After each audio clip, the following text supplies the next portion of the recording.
To Sumeru, our next objective should be to head to Sumeru City and find a way to meet with Lesser Lord Kusanali.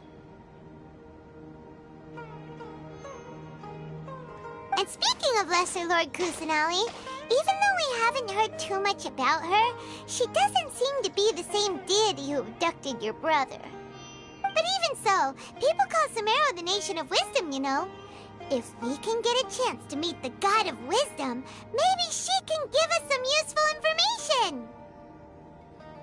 But, Paimon doesn't know the way to Sumeru City. Maybe we can climb up to that spot with the statue of the Seven on it. That'll give us a way better view of things.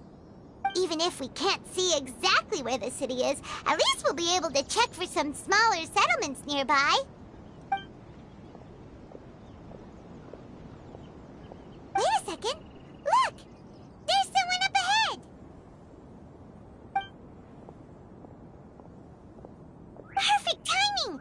Now we can just ask for directions rather than wander around like lost adventurers. Hey there! We're not from around here and seem to have gotten a little lost. We'd like to ask for some Huh? Did they not hear Paimon? Hey! You over there! Could you give us some directions? Huh? What's going on here? There's no way she could have missed that. Oh, wait! Could she be ignoring us? How dare she? Well, even so, she might be heading someplace where we could find other people to ask. Let's keep our distance and follow her. When we get the chance, we'll just ask someone else for directions.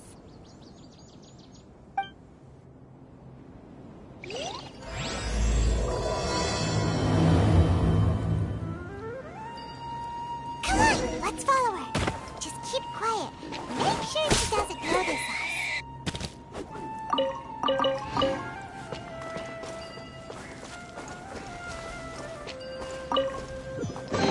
A fateful offering.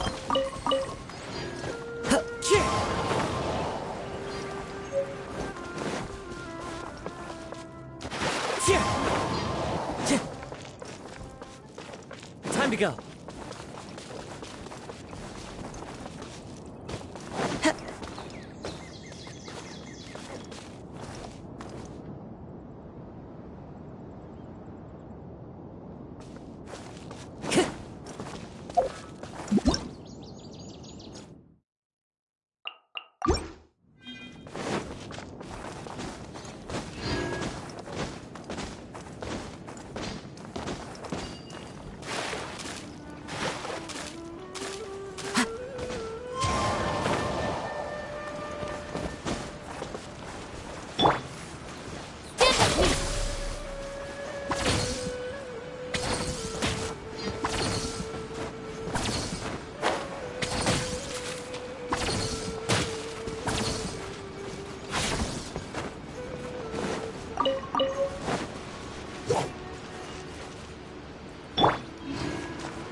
nature.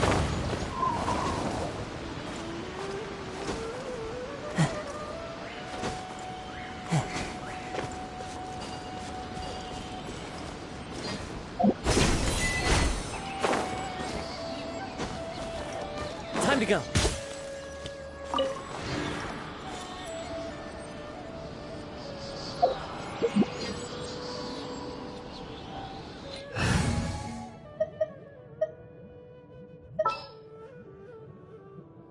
There's still a long road ahead.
Let's go take a closer look.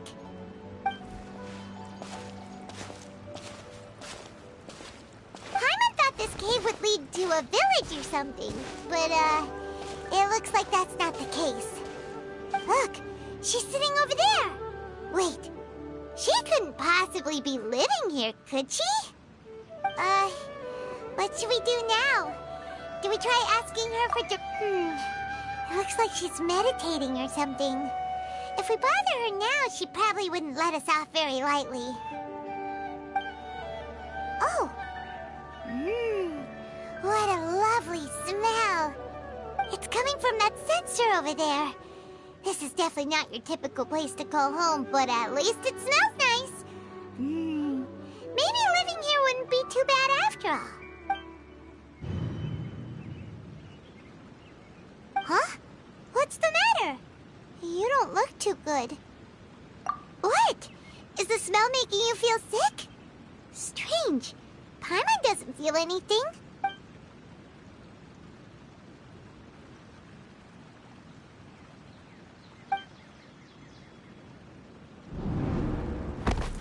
What's happening? Traveler? This is...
Yes, you can relax. Believe me, Master is extremely knowledgeable. If he says that she's going to be alright, then there's absolutely nothing to worry about. Oh, are you awake now? Oh, thank goodness! Traveler, you're finally awake! Well, we're at... Good question. Where are we? Paimon was in such a panic when you passed out that she even forgot to ask what place this is. This is Gandharvaville. It was originally built by scholars from Sumeru as a place to rest in the rainforest.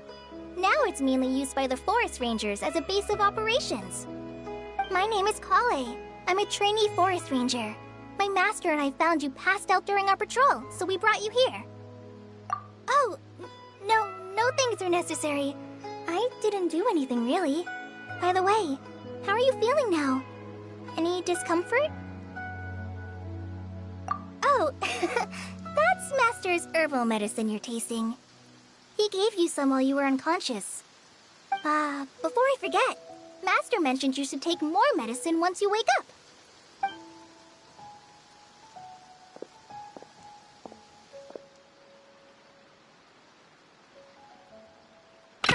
Whoops! Kale, what's the matter? Were you trying to retrieve the medicine? As I've already told you, you must be careful with these. All right, I'll get it for you once I'm finished here. Sorry, Master. Now, the guide to Avidya Forest's edible fungi is clearly posted on our bulletin board. But if Farbode forgets which mushrooms to avoid one more time, I'll have no choice but to leave the guide somewhere a little more visible. Like right smack on his forehead so others can remind him to be careful. Right? This is the second time he's come down with food poisoning this month. I'll be sure to give him a good talking to.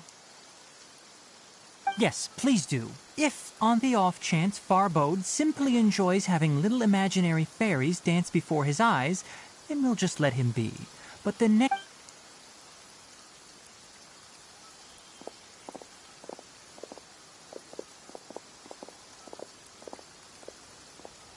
So, how are you doing? Feeling better?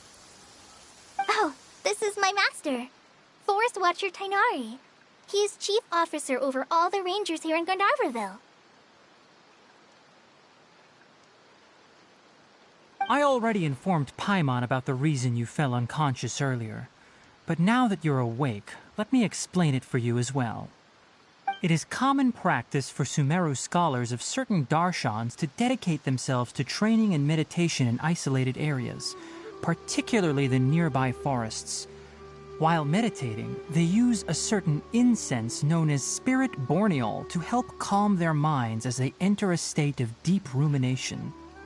In hopes of asking directions, you two followed a scholar named Hypatia into her cave. The incense you smelled inside was the spirit borneol I just mentioned.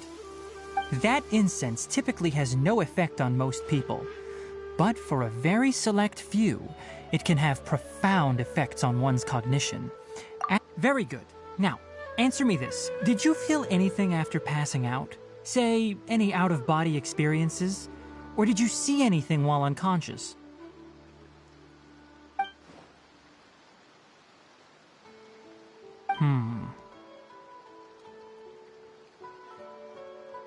Kale, let the others know to stop bringing their patrol logs here for now. Huh? Why? Because these two will be staying here for the next few days. They can have my room and I'll bunk with Amir. Now get a move on and be sure to do as I've said. Yes, Master Tainari.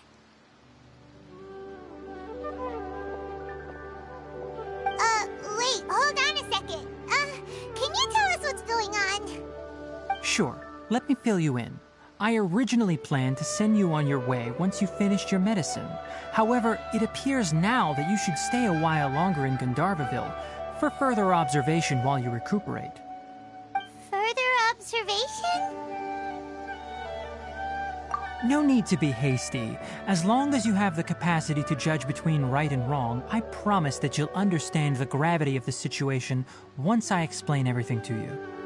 Based on what you saw after smelling the incense and losing consciousness, we can conclude that you experienced a powerful hallucination, which suggests your mental state is not in the best of shape.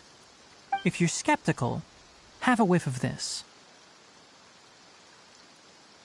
Oh, are you okay? You're experiencing a similar sensation as when you passed out, aren't you? So even though your condition is stable as of now, if I were to haphazardly let you leave, it's highly likely that you'd suddenly pass out again somewhere else. The rainforest is home to many fierce animals and hazardous areas. If something were to happen to you again, I'm afraid you might not be so lucky. For now, I suggest you continue taking your medicine each day and avoid wandering off on your own. At least until you stop having adverse reactions to this kind of smell, okay? Good. Now continue resting while I fire up another bowl of medicine for you. Seriously?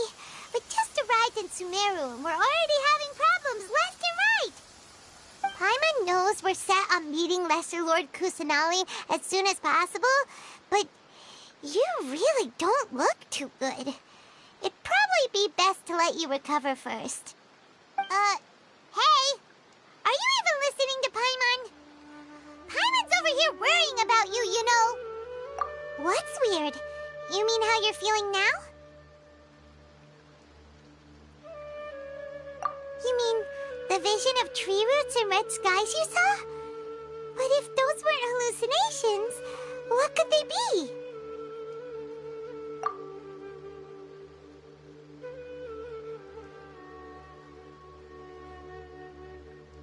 Well, considering how unique you are, Paimon trusts your judgment here. But why didn't you say anything about it to Tighnari? If he misjudged your condition, then there's a chance you could get worse, right?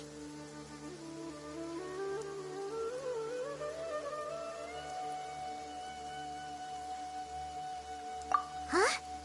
You mean that Tighnari already knows that what you saw weren't hallucinations? Oh, Paimon gets it now. That explains why you were so quiet earlier. Well, that settles it then. We'll stay here to rest up and figure out what's going on with your hallucinations. But it seems like asking Tighnari might not be an option anymore. What do you think Good idea. Kale's pretty friendly. We can ask her tomorrow about what she knows regarding the Dendro Archon and customs in Sumeru.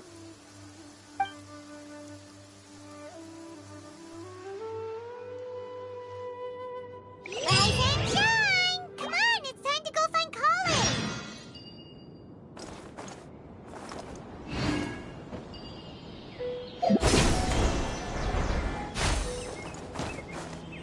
Yesterday, a total of 5 dusk birds flew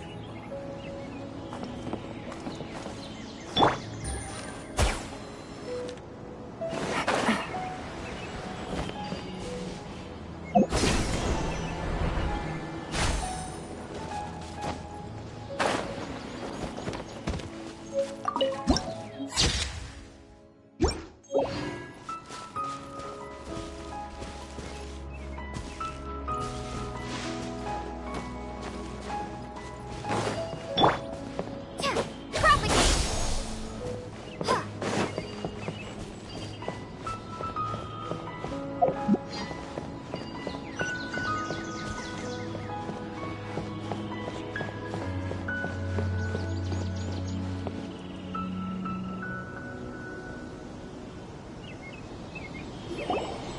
All right, next let's see. Right hand. Yes, not bad. But please remember that you still need to be careful. Understand? Yes, I will. By the way, Master, I still haven't received the patrol route for today. Look, Kale, today's patrol will be a long one, so you won't be coming along this time. Besides, there's a chance we may encounter... well, you understand. But I have a vision too! Am I useless to everyone now? Don't talk like that, Kale. This is not something you need to be worrying about right now. Ah, there you are. Feeling any better? Yeah, since we'll be staying here for now, we thought we might as well try lending a hand around here. Seems you're not the type to sit back and take it easy for a while, huh? In that case, perhaps Kale could take you two for a patrol south of Gandharvaville for the day. And if you're feeling up to it, you can be responsible for cleaning the Statue of the Seven. Tighnari, we're ready to head out. Roger, I'll be right there. All right, we'll be heading into the forest now. I'll leave any further details to Kale. Yes, you can count on me. So, Kale, what exactly are we going to be doing today? Kainari mentioned cleaning the statue just now, but, that doesn't really sound like the job for a ranger. Well, a forest ranger's responsibilities can be pretty diverse. They handle a variety of tasks, like checking the condition of outlying roads, maintaining forest facilities, ensuring fire prevention standards are met, and providing assistance to travelers and locals. As for Master, well, he has to handle more dangerous areas of the rainforest. Today we can perform routine checks on the pathway lamps as we make our way to the Statue of the Seven.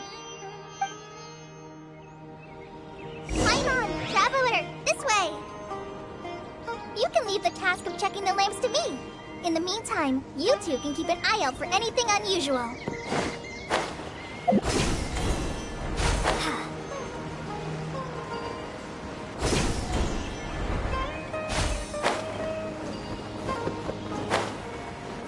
Nothing wrong with these two lamps. Let's move to the next ones. Oh, this lamp seems to be getting a little wobbly. Let me make a note of it.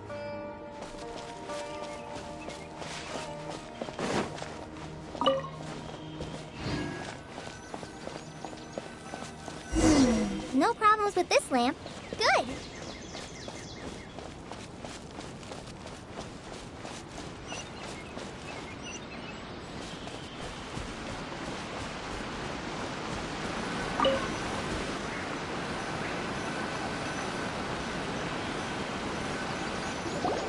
The Statue of the Seven is up on top of that large rock formation.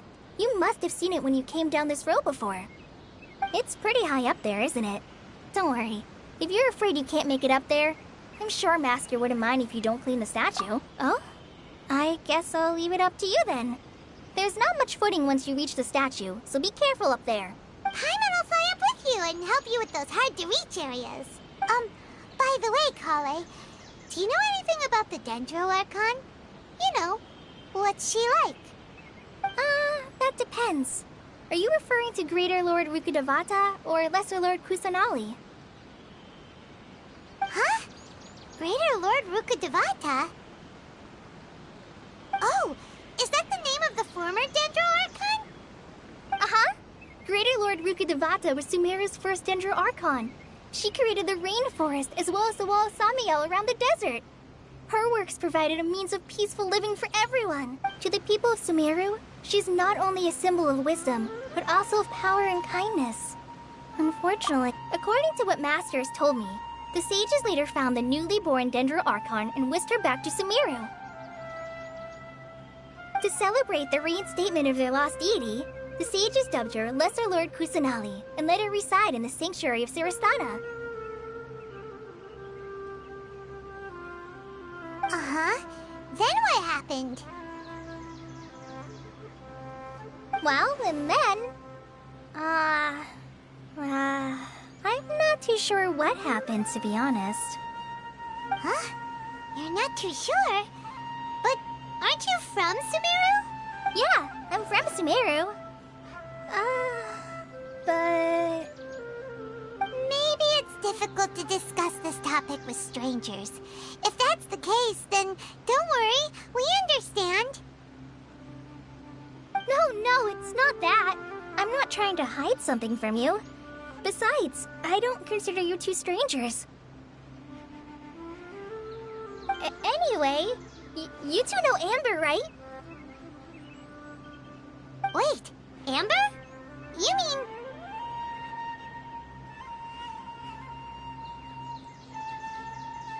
Yes, that's her. I once lived in Mondstadt for a while, and she helped me a lot during that time. You could even say that she helped me become a new person. There's no one like Amber. She lives life to the fullest while always adhering to her strong sense of justice. She's ready to answer the call for action at any moment, but is also very understanding of others. She's like the spark that lights the fire in everyone's heart around her. If you ask me, she's a prime example of a true outrider. She's the first person anyone coming to Mondstadt will meet. You can't help but be enthralled by her charm and enthusiasm, causing you to fall in love with the lands of Mondstadt and...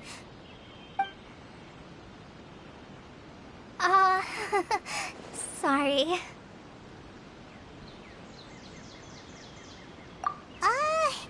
Paimon thought the work of Outriders was a little different from what you just described, but one thing's for sure. You really like Amber. Sorry. I was rambling on just now. It must have sounded kind of weird. It's alright, Kale. Knowing that you're a friend of Amber somehow makes Paimon suddenly feel a lot closer to you. So, how do you know that we've met Amber? Well, after I returned to Sumeru, Amber and I have stayed in touch by writing each other letters. In one letter, she mentioned that Mondstadt was attacked by a fearsome dragon, but the city was saved by a mysterious blonde traveler and their floating companion. I knew you two were the ones she mentioned in the letter the moment I saw you. But, considering everything you've been through that day, I thought it'd be inappropriate to bring it up. Ah, so that's how you knew. Yep, so please know that you two have my complete trust, really. I wish I could tell you more about the Dendro Archon, but I have been away from Sumeru for some time, and I haven't read any books. Sorry. That's alright. You've already helped us a lot. We had never even heard of Greater Lord Ruka Devata or the Sanctuary of Surasthana until you mentioned them. Oh, I'm happy that was helpful. There is one thing I want to ask, though. Why do you two want to know about the Dendro Archon?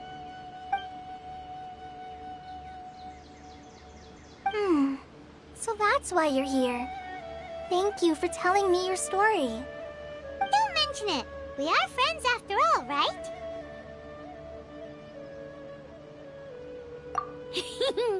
Alright, we have a statue to clean. You both have my thanks. While you two are up there cleaning, I'll go ahead and inspect the forest canopy. Let's meet back here shortly.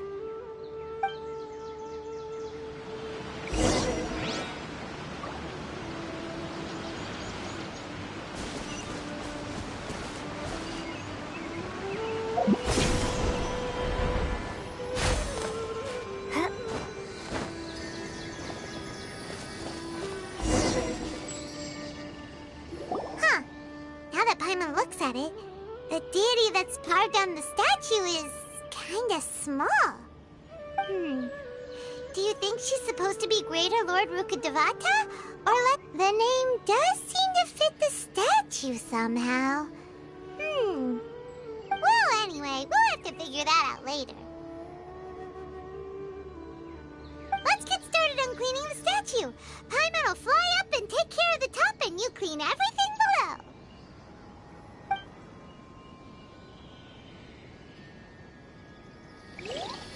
Nice work! That's one clean statue. Let's head down and meet up with Kale.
I won't hold you back.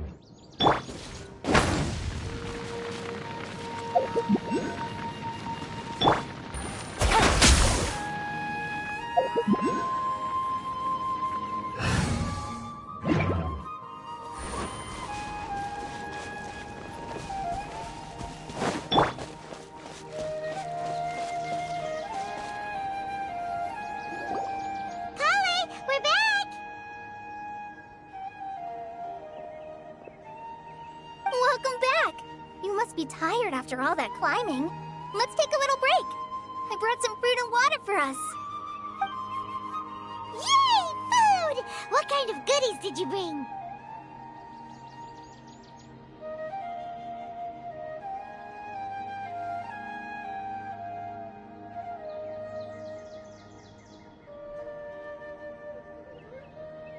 Hey, don't be a party pooper. It's not like Kale is a stranger or anything. Besides, the best way to compliment a chef is to show passion for their food. Xiangling taught Paimon that. I prepared a nice portable dish that forest rangers like to eat called Pita Pockets. I hope you'll like them. Whoops! Ah, no! You dropped it on the ground! Not to worry. I wrapped a few layers of oiled paper around each pita. They should be fine. Oh, whew. Paimon nearly had a heart attack there.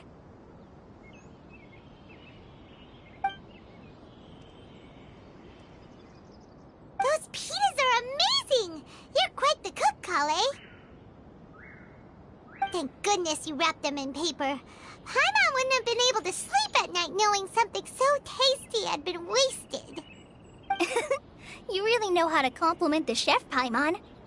Since you liked it so much, I'll be sure to give you a copy of the recipe sometime. I'll even include all my personal cooking pointers, so you'll be making your own pita pockets in no time. Yay! Thanks, Kale! It's hard to believe someone as diligent as you could have clumsy moments, too. Oh, I guess it happens from time to time.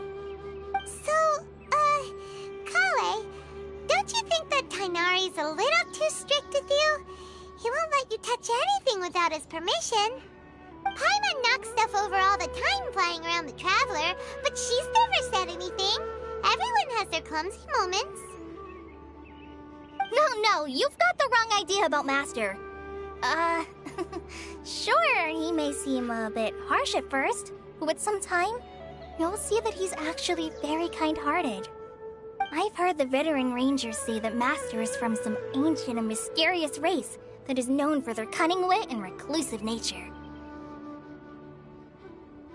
Oh, by the way, you've heard of the Academia, right? Well, there's a group called... well, anyway, because Master does a lot of research on plants, sages from the Academia have written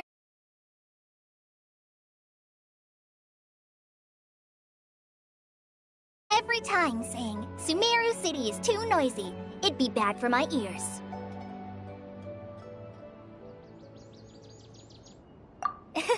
Seems you already know him well.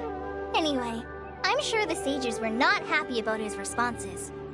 Master could obviously have a bright future in the Academia, but he insists on sticking to the path of a forest watcher.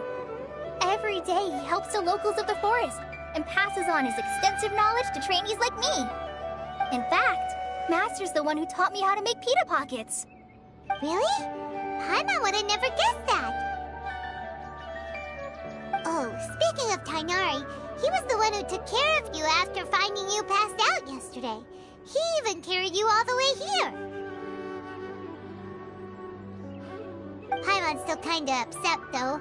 He kept scolding Paimon the entire way here. Oh no, I'm sorry. Master might have been overreacting a little. But, it's mostly because Paimon wouldn't stop yelling, "Why, oh why? Is she going to die?" It probably started to get under Master's skin after a while. Hey! Don't laugh! Paimon was genuinely concerned about you.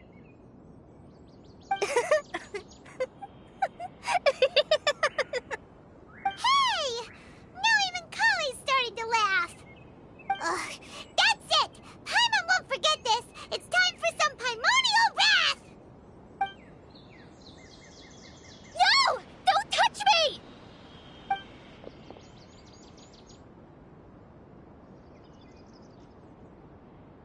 Oh, sorry, Kale. Paimon didn't mean to scare you. No, I just... I didn't mean that. Kale, are you okay? What's the matter? No, I'm I'm fine. I'm sorry. I must have startled you both reacting like that. Oh, well, it's getting late now. Let's hurry back to Gandharvaville. I think Master and the others should be back by now, too.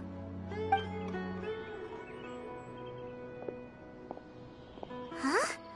What was up with Kali just now? And why is she in such a hurry all of a sudden? Look, she's practically running back. Paimon can't even see her now. The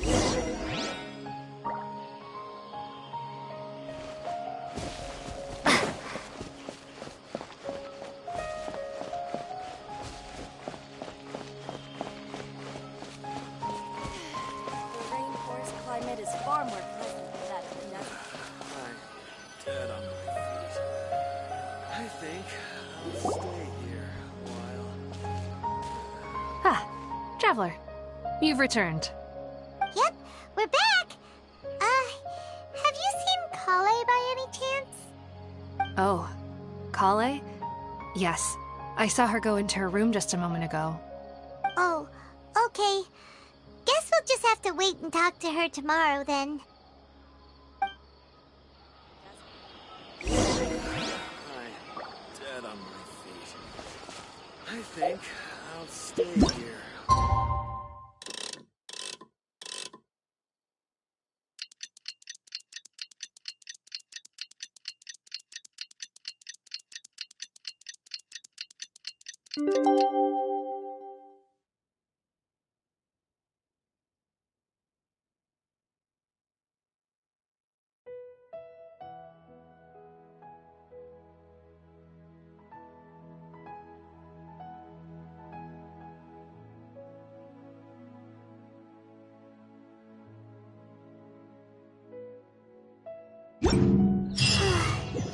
Paimon was thinking all night about what happened with Kale, and still can't figure out what the problem might be.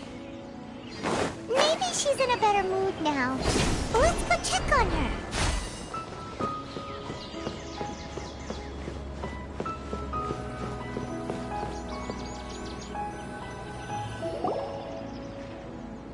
Ah, it's you two. I was just about to go look for you. Huh? Tainari? What are you doing here? Where's Kale? I came to check on Kale's condition. To put it simply, she's not well.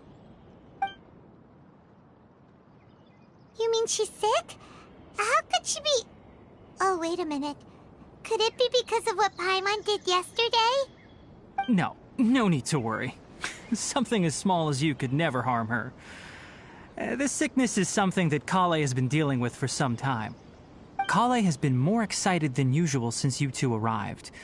A little too much so, to be honest. She hasn't remembered to take care of herself. I suppose it's understandable, though. She hasn't been around anyone she considered a friend for some time now.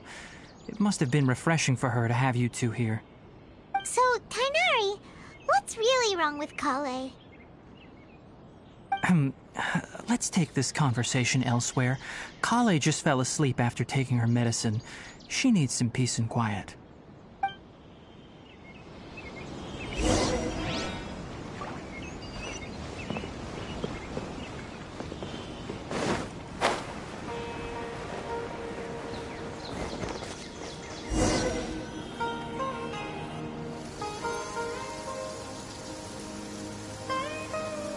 All right, let's continue our conversation here, shall we? To be honest, I hadn't realized that you're that honorary knight from Mondstadt until Kale told me just now.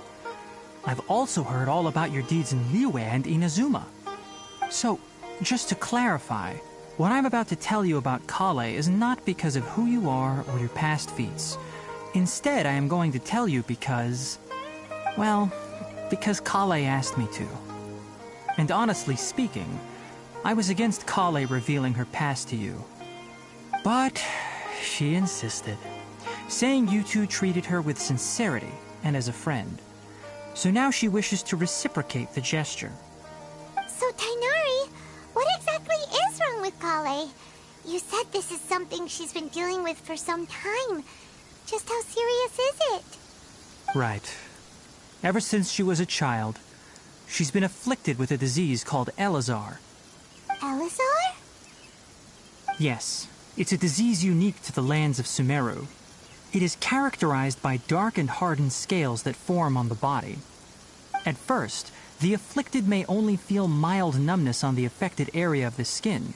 However, as the disease progresses, one may begin feeling fatigued and even experience peripheral paresthesia.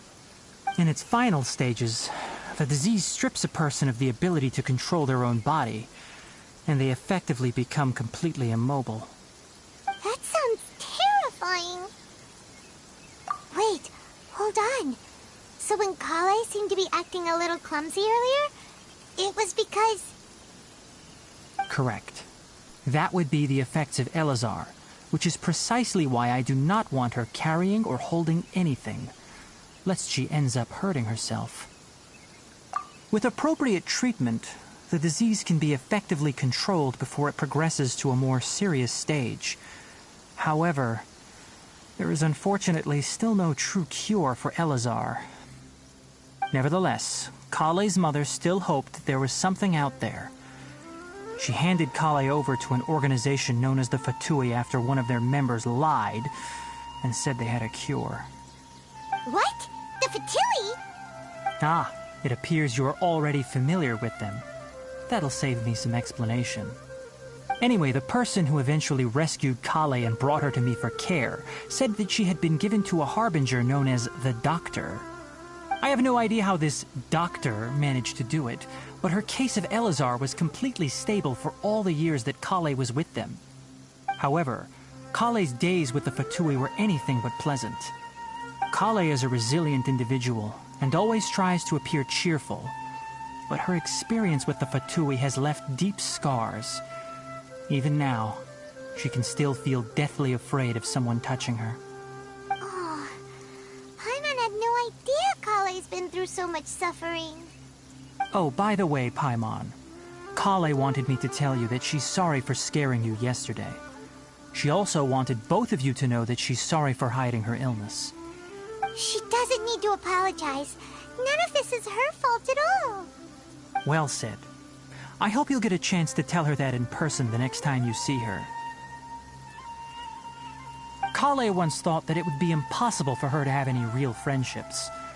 I trust that you two will never let my trainee experience such emotional pain again. Don't worry, Tainari.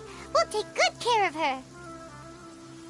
Well, it's not too serious at this point. She overexerted herself the last couple of days, which is what led to her breakdown this time. As long as she has taken her medicine and gets plenty of rest, she should get better. Though, I must admit that Kale's condition was much more stable when she first arrived here in Gandharvaville.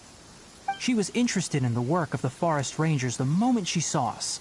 I could see that she was serious about learning, so I felt compelled to ask her to join us. Her stamina has gotten much worse recently. Though a moderate amount of physical exercise is always necessary, I'm afraid the long-distance patrols are a little too much for her now. Alright, now that I've told you about Kale's past, I think I'll head into the rainforest to find some ingredients needed for her medicine. I'll see you two later. Yeah, we'd like to do something to help Kale too. Alright, but I must warn you two. The rainforest is a dangerous place, especially for someone who's still recovering like the Traveler. You must follow closely and listen to every instruction. No problemo. Let's go then. We'll be looking for a plant known as lunar lotus. It's often used to help those afflicted with Elazar recover their energy. Hey, Tainari? Where exactly are we going to find this plant?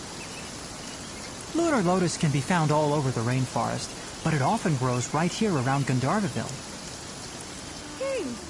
Given the name, it sounds like we should be looking for it in the water. You are correct. Lunar lotus grows in the water. When fully matured, they look like giant blue flowers floating on the water's surface. Quite an attractive species, if you ask me. The large petals are actually the plant's leaves and sepals, which surround a very small flower.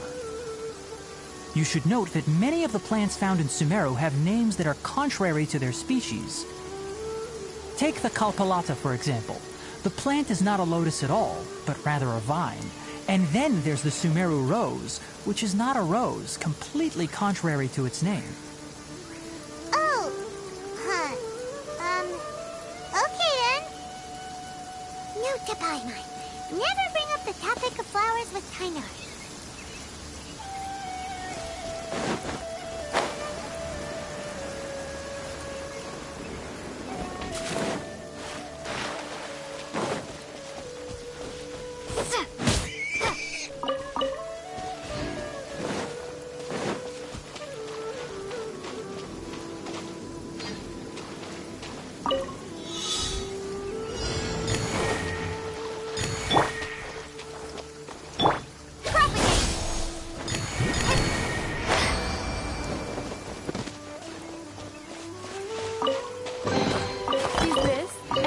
From this world?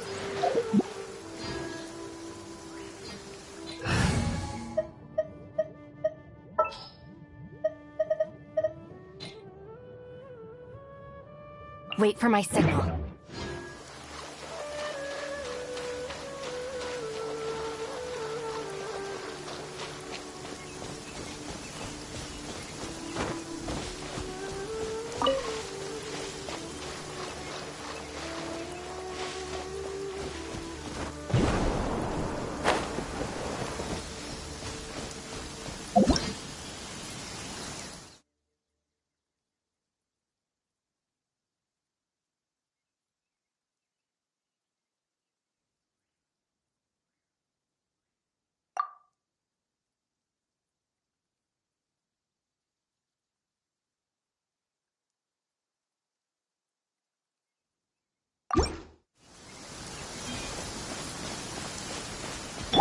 Our bond is strong.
Propagate!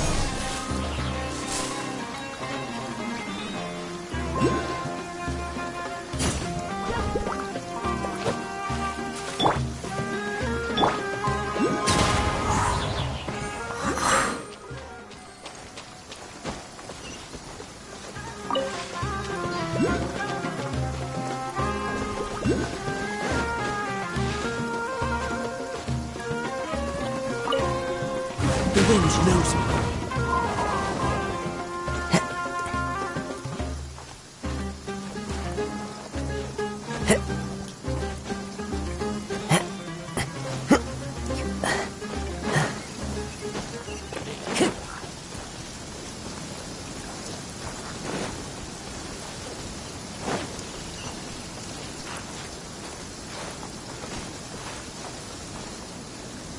One with nature.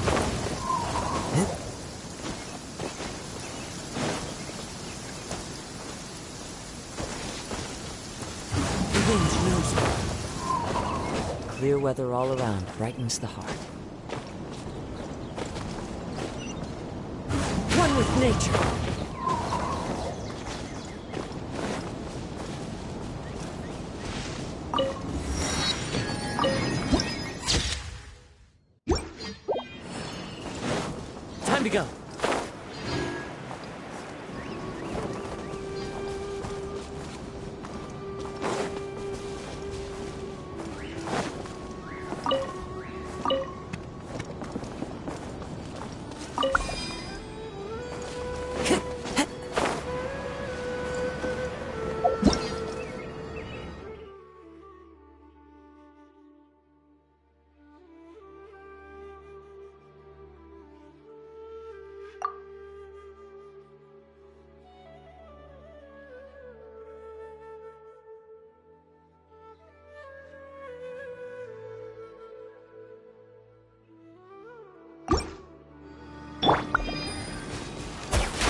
The wind knows me.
Easy money.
There should be lunar lotuses growing somewhere in this area.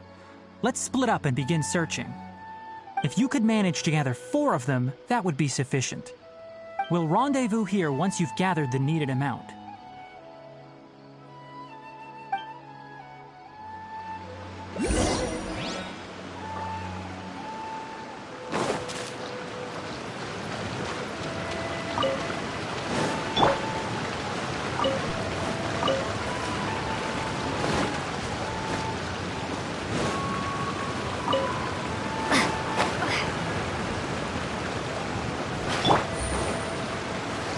Alright, we've gathered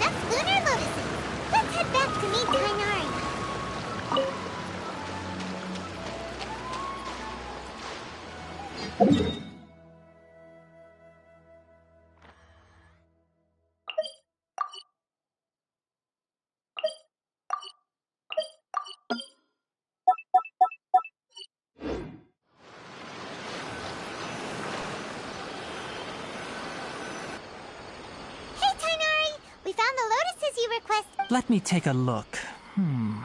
Good, very good. These are all excellent quality. I'm quite glad you two came along. Your exploration experience helped save me a lot of time here.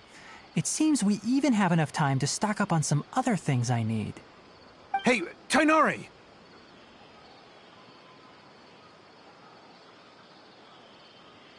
Oh, Tainari, someone's calling your name. They're dressed like a forest ranger. Ah yes, that's Amir and the others. But didn't they just set off not too long ago? What are they doing back so early? Let's go find out what's going on.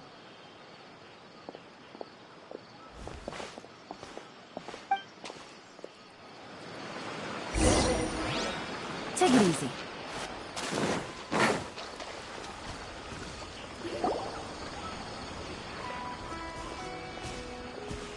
Tainari, thank goodness we found you here. We were just about to head back and find you at Gandharvaville.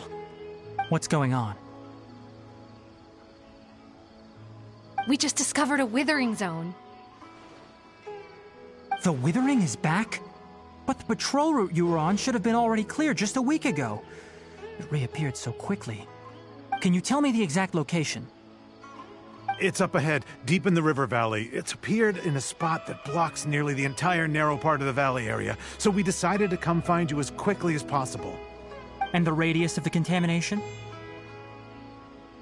Sorry, I couldn't get a clear enough view to tell. No one in our patrol team had a vision, and it appeared to still be spreading, so we didn't risk getting any closer. Okay, I understand. You made the right decision. I'll go deal with it right away. In the meantime, please guide these two back to Gandharvaville. Wait, Tainari, why don't you let us help you? You two have only just arrived in Sumeru. You're still unfamiliar with many things in these lands. There's a unique type of anomaly that occurs in the Sumeru rainforest. It's called the Withering. The affected areas not only cause nearby vegetation to wither, but it's also lethal to wildlife and even people. If you don't carry a vision, then you should think twice before approaching such places. Yes, Amir is absolutely right. I wasn't kidding when I said the rainforest is a dangerous place. As Amir said, only someone with a vision, that is, the power to manipulate elements, will be able to resist the Withering's corrosive effects for a time. That's right. If any of the forest rangers without a vision come across a withering zone, we first make a record of the location and then have a ranger with the proper abilities deal with it, like Tainari here. Only someone with a vision can venture within a withering zone and find a way to deal with it. But you don't seem to carry a vision. Don't worry, she may not have a vision, but she's a real pro at using the power of the elements. It seems the rumors about you are true. In that case, all right, you two may accompany me. We typically only teach visitors how to identify the Withering as they're about to leave Gandharvaville. We'll make an exception today and show you what it looks like up close.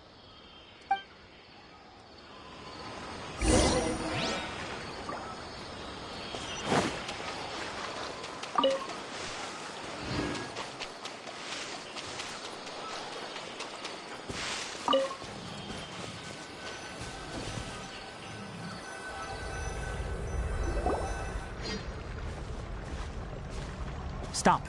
Don't move any further. Look there in the distance. Huh? Where? Oh, look! Those plants have withered! That whole area is kinda gloomy. Even the air looks like it's filled with ash. Oh, Paimon doesn't like the look of this. That is the Withering. All right, Traveler. We're going to have to enter that Withering zone. Once inside, we'll need to look for what we call tumors of the Withering. If we eliminate those, then the area will be saved. Thank you, but I must warn you. Don't push yourself. This is your first time handling this sort of thing, after all. Even with elemental powers, once you step inside the Withering zone, you may experience extreme discomfort. If at any point it becomes too much, return outside the zone and take a breather. It could become a matter of life and death. You ready then? Let's go.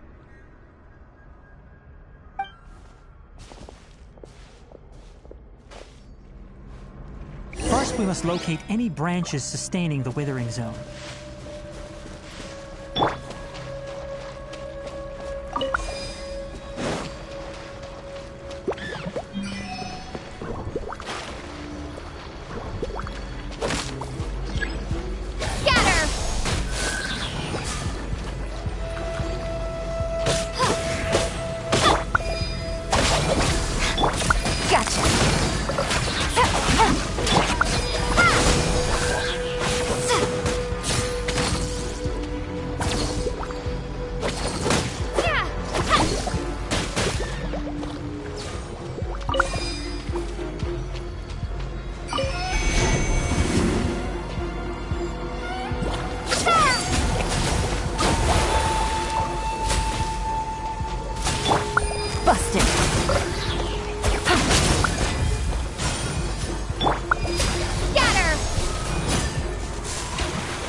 Great work.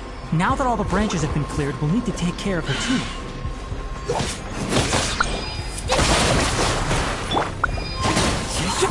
As one with wind and cloud! Winds now! Destroy the tumors of the withering.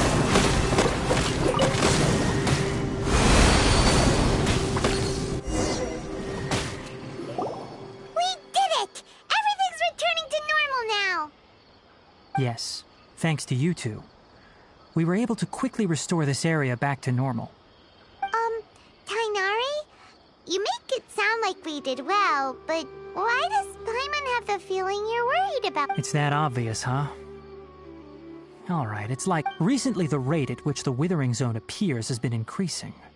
Even though we were able to quickly clear that withering zone, it won't be long before another one appears. If that simply meant more work for me, then that wouldn't be an issue. But it's far more severe than that. The withering is leaving lasting effects on the rainforest itself. For instance, even though we cleared out the withering zone, many of the plants that were affected will not recover. This presents a crisis for the ecosystem itself. Many plants in the rainforest are already in decline, directly impacting the wildlife that depends on those plants. And most disturbingly, as the appearances of withering zones have started to increase, Kale's case of Elazar has also become more serious. Huh? Well, why's that? I'm still not sure of the exact reason. However, I've received word from acquaintances at the academia that similar cases are being reported for patients with other conditions. No, none that we know of. The withering has been recorded in Sumeru for millennia. It's said that it originates from the depths of the world. By the way, have you heard of Irminsul before? Irminsul is a tree located deep beneath the surface. Although it isn't like any tree we know in a biological sense, you can basically think of it as a large tree that grows downwards rather than upwards. I'm sure you've heard of ley lines, right? They're like the roots of Irminsul, spreading and extending from a massive cavern deep underground all the way up to the surface.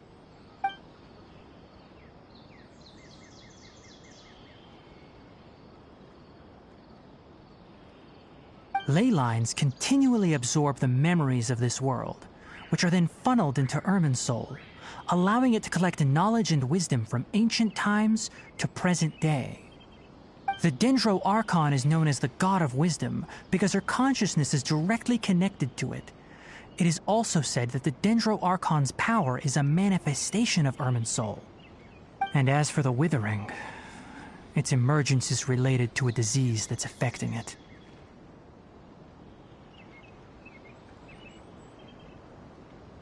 That's right. My ancestors learned of this from Greater Lord Rukkhadevata's familiars a long time ago. But even those mysterious creatures did not know of a cure for Irminsul.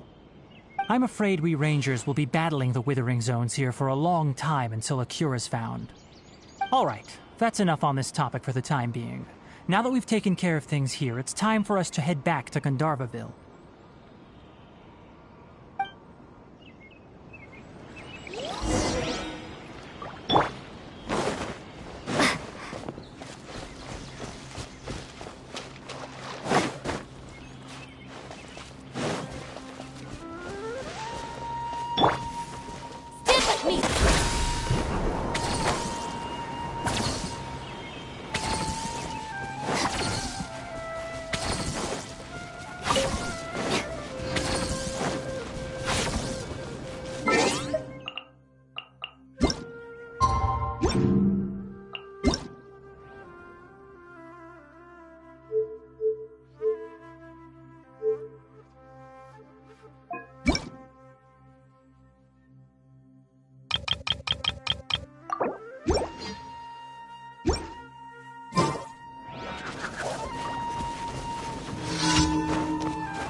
Another test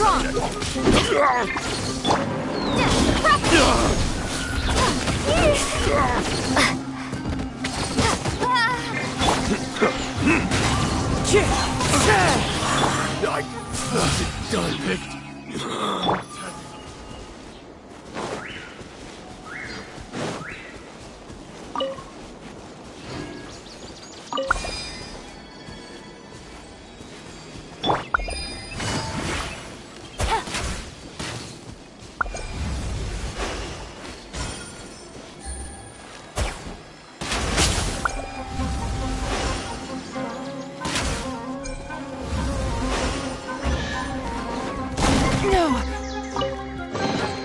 Treasure.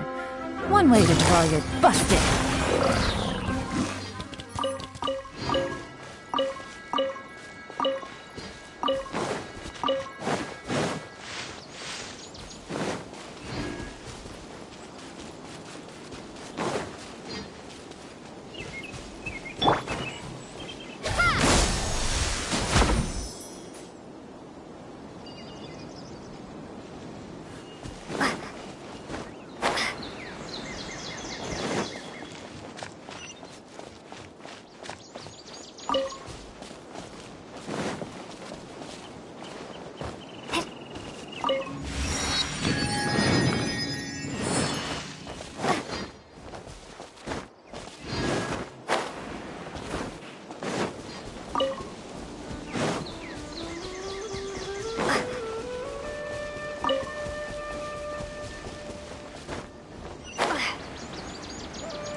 Elazar is a truly troublesome illness.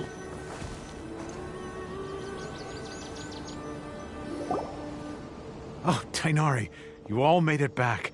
How did it go? The Withering Zone you reported has been taken care of. No need to worry. Huh. Wait, is that?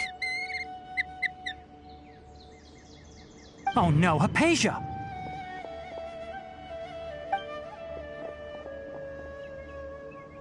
Huh? What's wrong, Tainari? This Duskbird is Hypatia's designated courier for urgent news. You do remember her, don't you? She's the scholar you and Paimon were following when you first arrived in Sumeru. Oh, her? How could we forget? So did something happen? Let me see what's written in the letter first. Oh. So what's it say? And what's with that weird expression on your face? Just let Paimon read it. Huh? All Paimon sees are 3 squiggly lines. Yes, allow me to explain. After we brought you from Hypatia's cave to Gandharvaville, Hypatia resumed her meditation. She must have just finished. It's been nearly 3 days since she's had anything to eat, and it appears she's forgotten to prepare some rations. This letter is her asking us for help. We need to go. What? You mean she's been sitting there for 3 days? Hey, wait, how did you know all that from just a few lines on the paper? Well, obviously because this has happened before. Last time she drew 5 lines, and by the time we found her... Well, I'd prefer not to remember that. Needless to say, Hypatia's been through worse, but we should still get to her as quickly as possible. I've got some emergency rations set aside for times like these. Paimon, Traveler, could you two bring these to her? Wait, you want us to bring her the rations? But will the Traveler be okay if her cave is still filled with that funny incense? Let's find out. Here, Traveler, take a smell and see. So, how do you feel? Huh? Really? You're not feeling even a little drowsy? But wait, how'd you know that she'd be okay this time, Tainari? Back when we were clearing the Withering Zone, I observed that she could adeptly manipulate the Dendro element. I knew then that she would be fine. And if I may ask, when I was telling you two about Irminsol's ley lines, was what I described similar at all to what you saw while you were unconscious? That's correct. Those weren't hallucinations at all. Though I don't intend to apologize for deceiving you. Because what you saw is of significant importance. Not just for the nation of Sumeru, but the entire world of Teyvat. My forefathers were shown much favor by Greater Lord Rukkhadevata. We took an oath to protect this nation together with her. Now that that duty has fallen to me, it was part of my responsibilities to ascertain whether you could be entrusted with the fate of Sumeru. Now, after seeing you in action with my own eyes, you have earned my confidence, and I no longer feel the need to hide any secrets from you. When you passed out, your consciousness had connected directly with Irminsul. What you witnessed were actually real memories contained within Irminsul itself. I could try to tell you more, but it would be better if you went to ask Hypatia instead. Her focus on meditation and use of Spirit Borneol are aimed at establishing a connection with Irminsul, just as you did. That sounds nice and all, but will she really help us? Seriously, she completely ignored us the last time we tried talking to her. That was because when you ran into her, she was in a special phase of her training. During that time, she must avoid communicating with others. Please, wait here for a moment.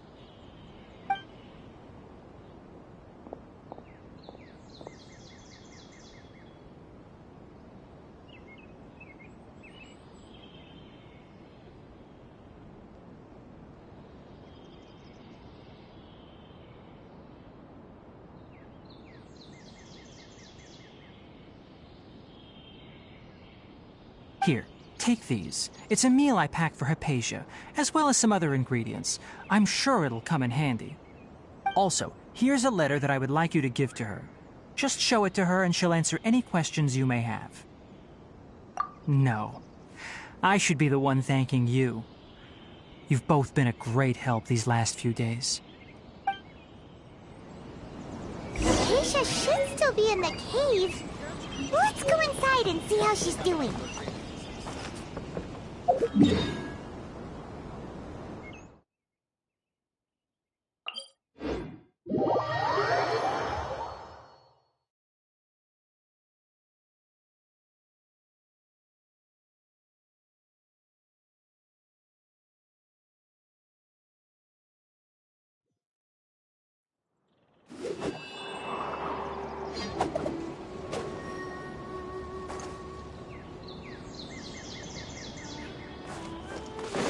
Follow the wind.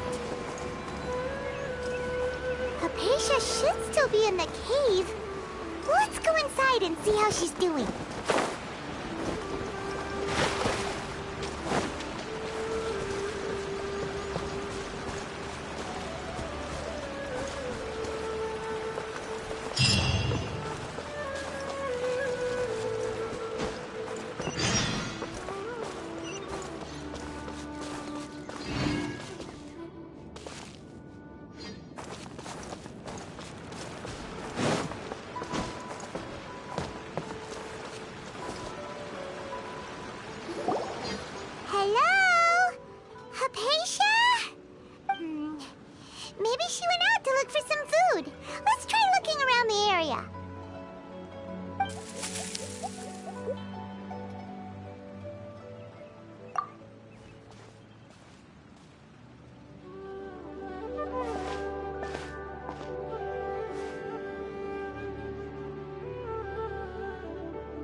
So hungry.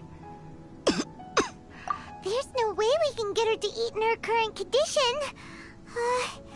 Let's try finding some water first. Huh? Wait. Why does it look super foggy outside all of a sudden?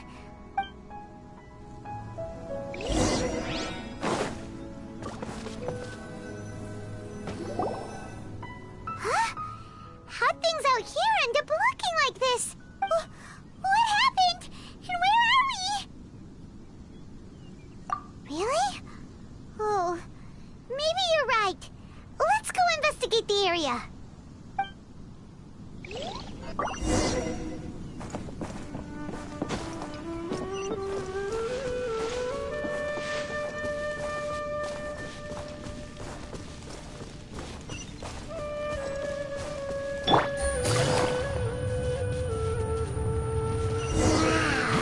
This place is huge! Paimon knew there's something off about that cave. Let's think of a way to get over there and have a closer look. Who knows? Maybe we'll find a lead of some kind.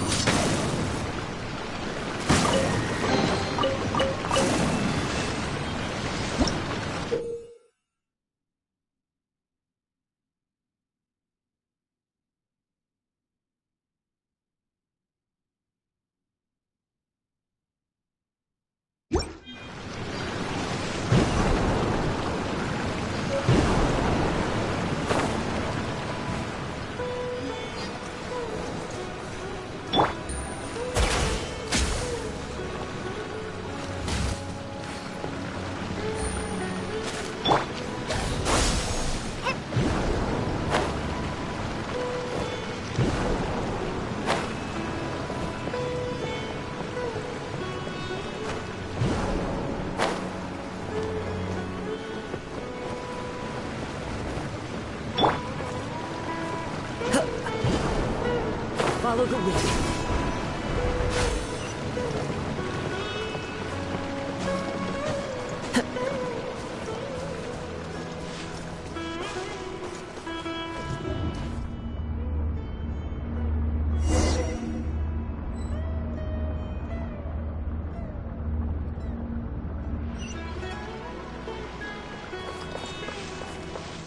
Huh? What happened just now? Why'd everything around us suddenly change?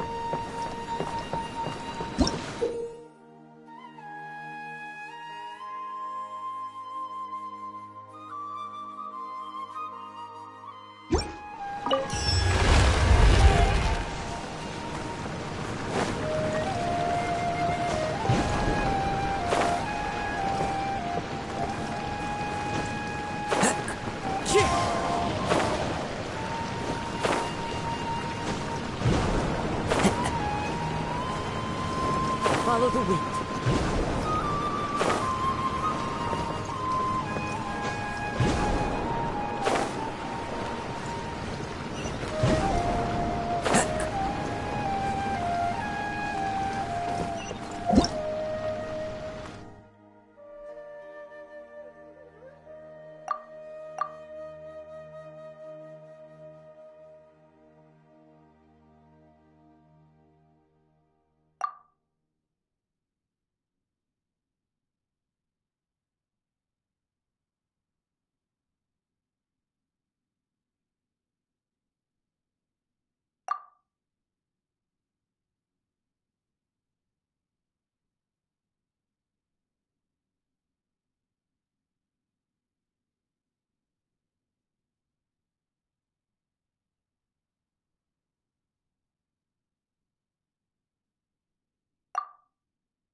knows me.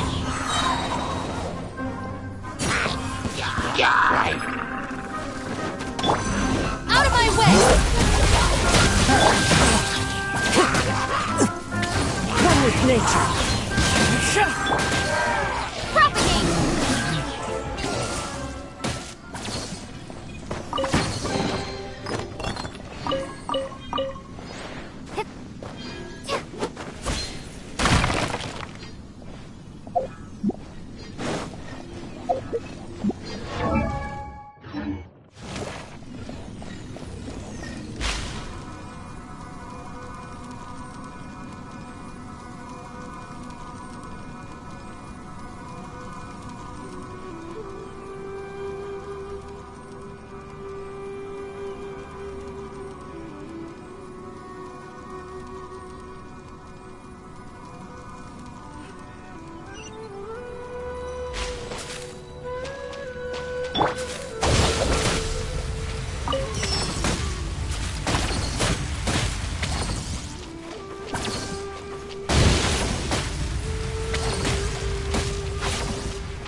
What is going on here? This place is getting weirder by the minute. Hey, what's the matter? You don't look so good.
Into the wind.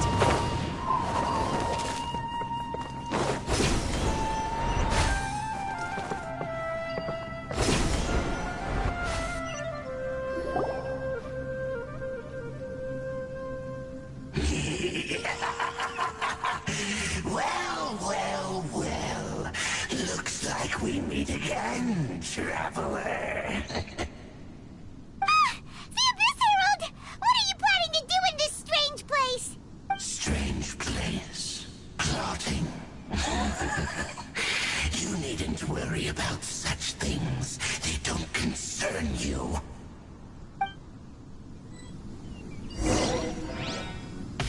Bow before the abyss! Terminate! Scatter! Be terrified!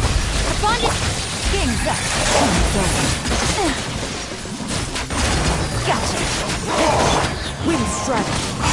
Fallen leaves, adorn my night!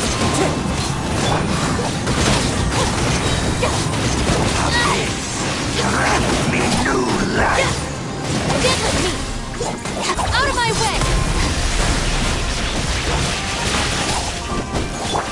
Propagate!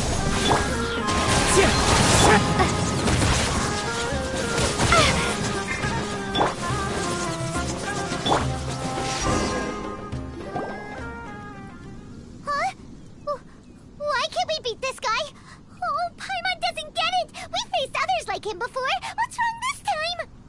Traveler, though you may have managed to avert countless crises before, your good fortune was bound to end sooner or later. It's time you realize how weak and powerless you really are.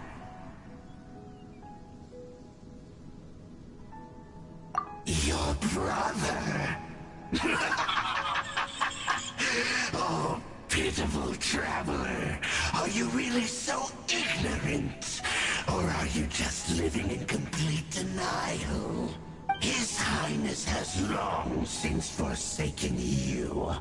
Your meager existence in his eyes is that of an annoying bug, only to be stepped upon. The bonds of love and family which drive you to find your sibling are utterly gone. Your journey is meaningless. But don't you fret now.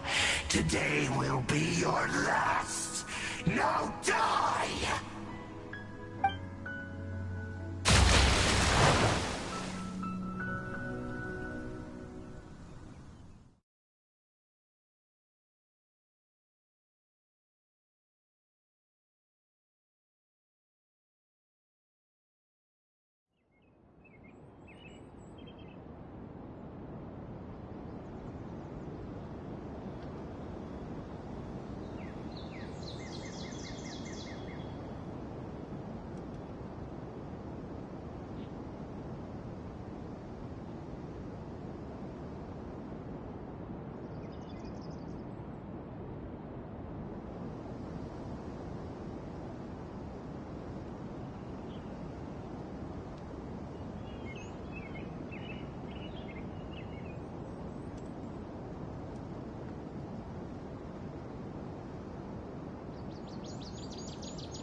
What do we do? We haven't seen her. Oh, there she is! Quick, let's. So sweet. Well, the good news is that she's still conscious. Hey, why'd you drop her food on the floor like that? Are you okay? That's really not like you. Anyways, we can talk about this later. We better make sure she's alright first.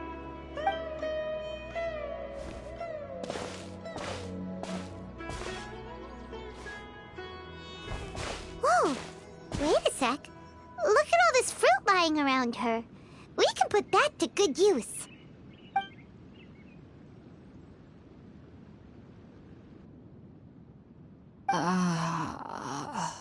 Who is there? Tainari, is that you? Huh?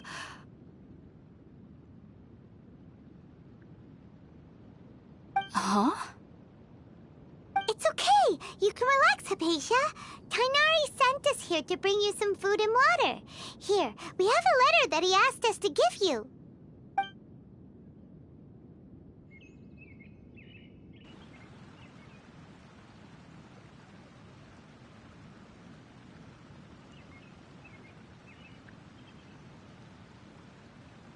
I see. So, you're friends of Tainari. I apologize for all the trouble I've caused you. I'm grateful that you came so quickly to save me. You even brought all this fruit. Well, Actually, we didn't bring the fruit. It was already here when we arrived. We were kind of wondering about that, actually. When we found you here, there was all this fruit lying around and even some juice dripping from your lips. How did you end up like this anyway? Oh, really? I seem to understand now. All the fruit was likely from my, neighbor. Must have come by and saw me like this. Your neighbor? You mean there's someone else living nearby? Oh? So you're able to see them too?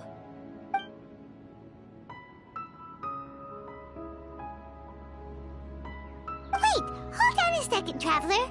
You say that before we arrived, you saw some mysterious creature and suddenly had a strange dream? Isn't that a little too crazy to believe? No, I actually do believe what the Traveler is saying. I myself had a similar experience once before and ended up scaring my timid little neighbor here. You needn't worry. They mean you no harm. They only dragged you into the dream because they hoped to buy themselves a little time in order to scurry away. So, Hypatia, just what kind of creature is your neighbor exactly? I'm not sure what it's called, to be honest. But I do know that they have some sort of deeper connection with the Dendro Archon. I know this because the first time I saw them was also the exact day my consciousness was able to form a connection with Irminsul. Even after I opened my eyes and stopped meditating, my heart was still pounding, and my mind was racing with all the knowledge that I had touched. And at that very moment, I suddenly noticed a small figure at the opening of the cave. In my curiosity, I began to walk over to the creature. They must have already been used to me living in the cave, because they didn't seem to mind me approaching them. They just kept doing whatever they were up to. It wasn't until I crouched down next to them that they suddenly realized that I could see them. Oh! And then? And then I had a dream. By the time I came to, they were nowhere to be seen. I was convinced they'd never show up again. But sure enough, I saw them nearby a few days later. And they weren't alone. I feel like they aren't as afraid of me as the first time I approached them. But I never would have expected them to save me. Yes, no doubt about that. By the way, Tighnari mentioned in his letter that you had questions for me regarding Irminsul.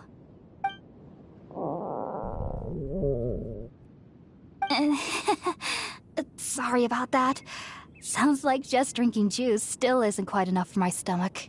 Well, if somebody hadn't dropped the food earlier...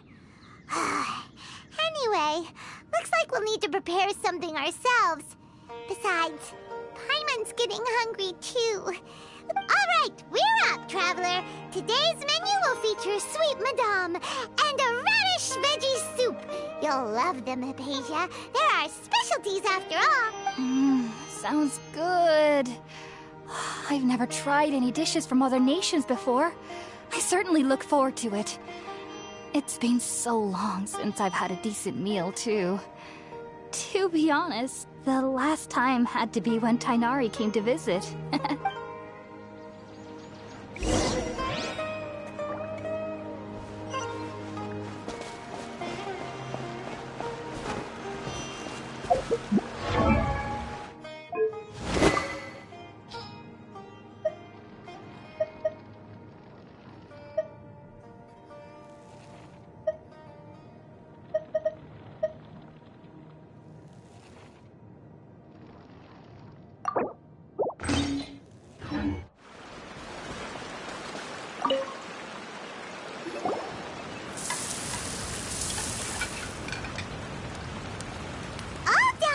Let's use the empty box that Tighnari gave us since we already watched it.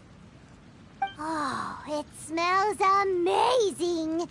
And the box is a nice touch, too. Let's go serve this up and start eating with Hypatia.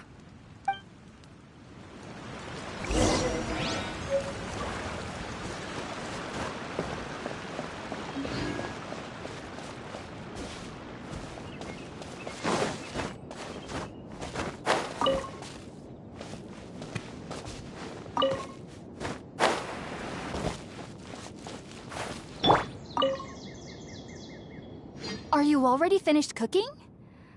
Mmm, smells delectable. I'm truly thankful whenever I can enjoy a proper meal like this.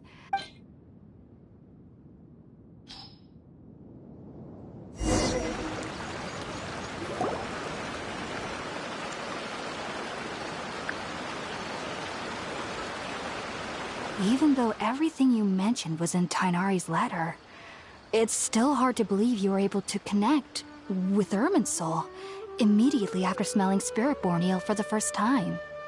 It took me nearly 3 years before I could do so. And everyone at the Academia even lauded me as a genius.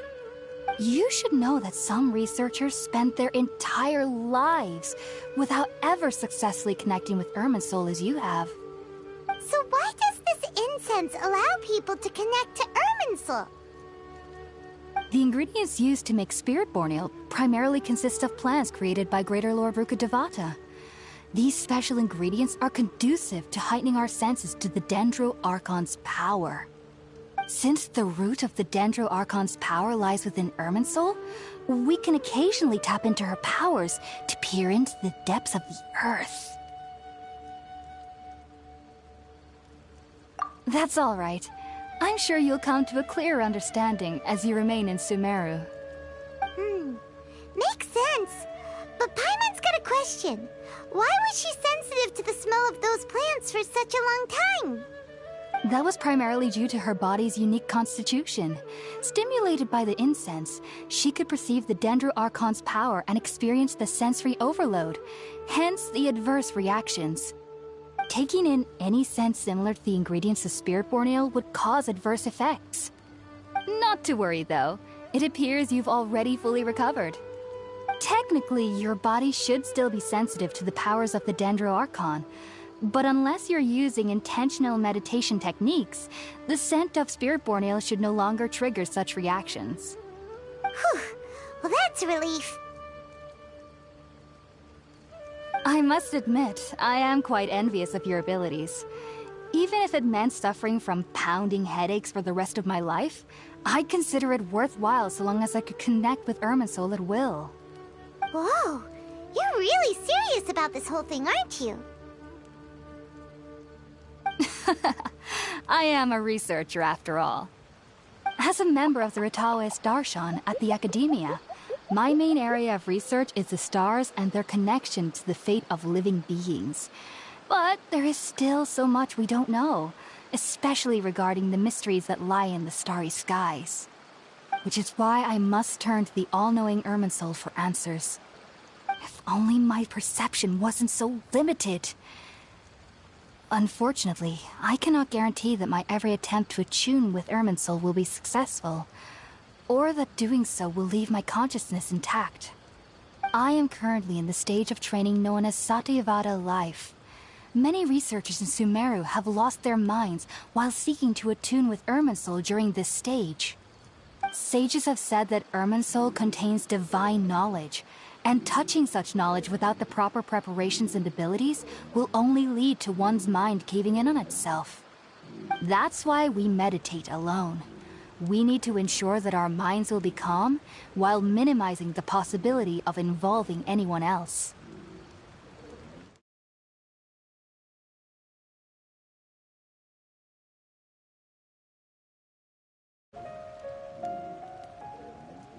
Whoa, so knowledge from Irminsul can be super dangerous. Aren't you afraid of the risks, Hypatia? Of course I do. Especially during nights that are pitch black with no moonlight, and dead silent without even the sound of insects. However, I've been feeling better as of late. I don't get as scared anymore knowing that I have a little neighbor living nearby. I believe that being able to see them is a sort of blessing from the Dendro Archon. But what's strangest of all is that they're clearly an envoy of the God of Wisdom herself, and they have the curious power to make people dream. What's so strange about that? It doesn't sound so out of place for a divine being, does it? Well, it's strange because nearly nobody in Sumeru can ever dream. Huh. Is that true? Yes, well, to an extent. Only children can dream in Sumeru. Adults, however, never do. The sages say that wisdom implies rationality, but that which occurs in dreams is often neither rational nor logical.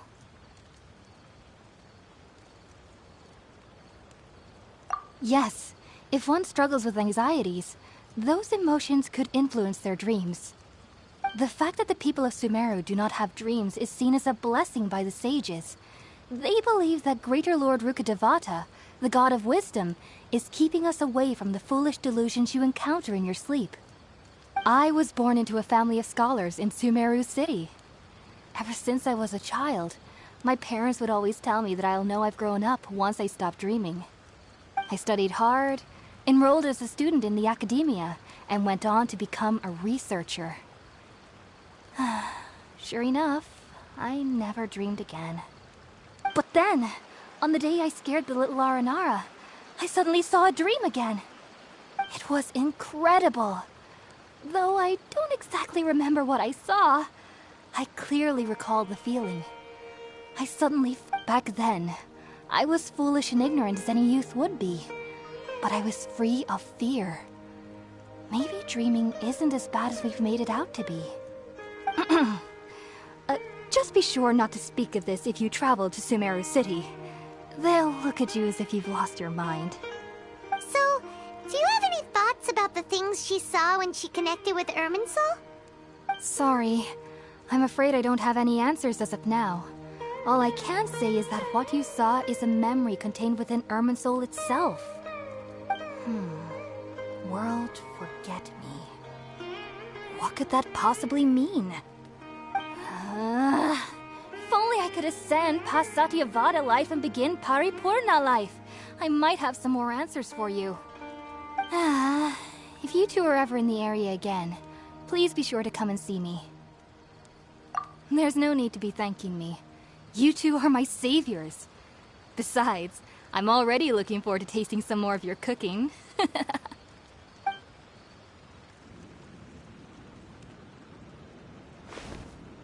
Now that we know Hypatia is alright and had the chance to ask her some questions, Paimon thinks it's about time to head back to Gandharvaville.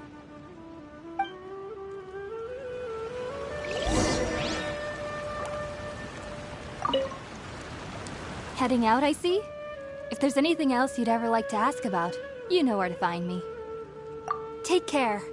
Do remember to come visit anytime you're in the area.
Think about it, Tainari. Refusing to join is tantamount to burying your head in the sand. I understand that you're a forest watcher, and that it's your duty to combat the effects of withering zones. But isn't it evident that such work is not a lasting solution to the problem? As Sage Kage clearly stated, your presence and guidance in Sumeru City is pivotal in finding a cure for Irminsul. How could you possibly refuse? Keep your emotions in check, Ghulam. Let's at least listen to Tainari's reason for declining. We're here to invite him to the Academia, not to cause a scene. Sage Kage, I am truly honored that you came here in person, but I'm afraid I must still decline your invitation. I am merely a forest watcher. How could the great minds of the Haravatat have any need of someone like me? Well, it turns out that your refusal letter had some implications on your master's reputation. He is a renowned sage of the Immorta, after all. So now I've come here in his stead. I see. Huh. And I figured that given his temper, he would come here and berate me personally. Tighnari, your master is an integral part of this effort, and now he requires your assistance. And what exactly does my master need of me, Sage Kage? You'll know once you've arrived in Sumeru City, that is. And how long will I be required to stay? There's no definite answer as of now. Do you mean to tell me that despite coming all the way here to Gandharvaville, you still can't answer the questions I laid out in the letter to my master? If that's the case, then I'm afraid I cannot give you a definite answer either. Tighnari, but you... So be it. Come, Gulam, we're leaving.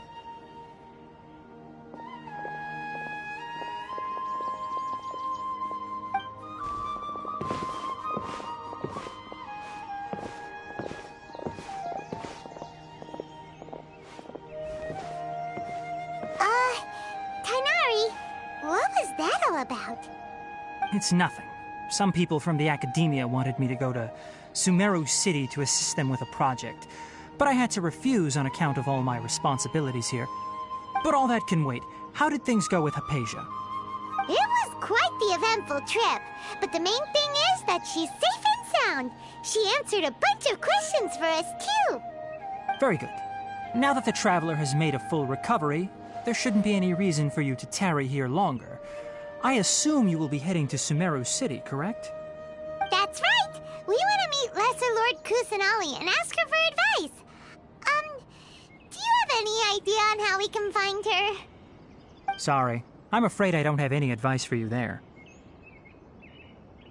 Well, do you at least know anyone we can try asking in Sumeru City? Let me think. My trips to Sumeru City have been fairly short, and most of my acquaintances are researchers. How about this? I'll write you a letter of introduction that you can give to a researcher I know. He's from the Immorta Darshan and is adept at gathering information. Asking him might prove worthwhile. Also, when you enter Sumeru City, you'll probably end up receiving something like this item here. I'm not sure if it will ever come in handy for you, but maybe you can give it a try. Oh? What is it?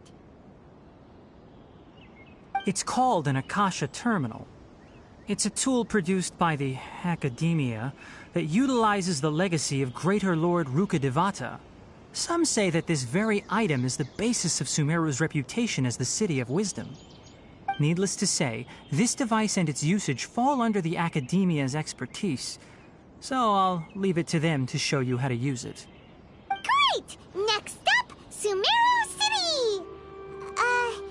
Oh, that's right! Tighnari, we have something important to say to Kale before we leave. Is she doing better now? Yes, she's doing much better. After being confined to her bed all this time, I thought a little walk would do her some good.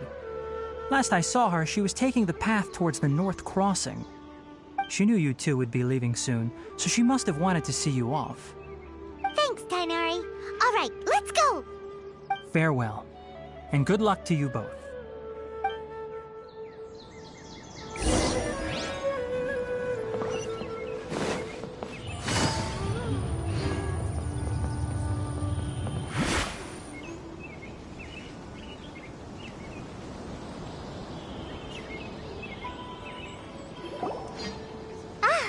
I've been waiting for you two.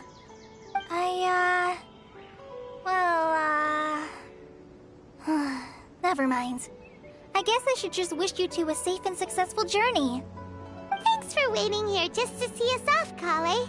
We're headed to Sumeru City. Don't worry about me. I can take care of myself. My condition won't be getting in the way of my duties. I want to be a forest ranger after all. It's up to me and the others to protect the rainforest here. And, I'm sorry. I should have told you both about my condition when we first met. But I guess now I understand that the most important thing is for friends to be genuine with one another. There's no need to apologize, Kale. We should be thanking you for trusting us enough to be your friends and sharing your past with us. We're probably still gonna worry about your condition, but that's because we're friends and we care about you. Thank you. That means a lot. Before you leave, I have something for you.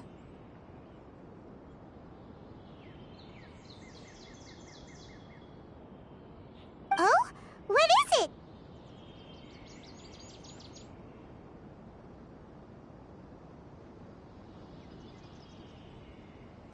It's my recipe for pita pockets. I told you that I'd give you a copy, remember? My handwriting is a little, messy, so please don't laugh.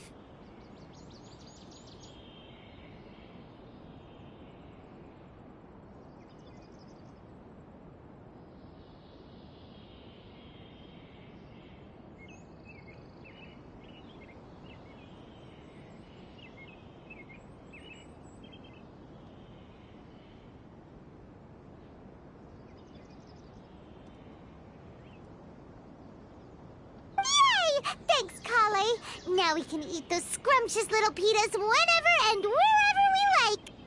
I hope that whenever you eat them, you'll both remember your time here in Gandharvaville.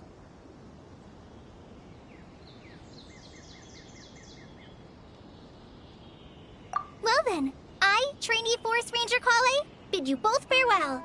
Please visit Gandharvaville again. The Rangers will always be ready to assist you here.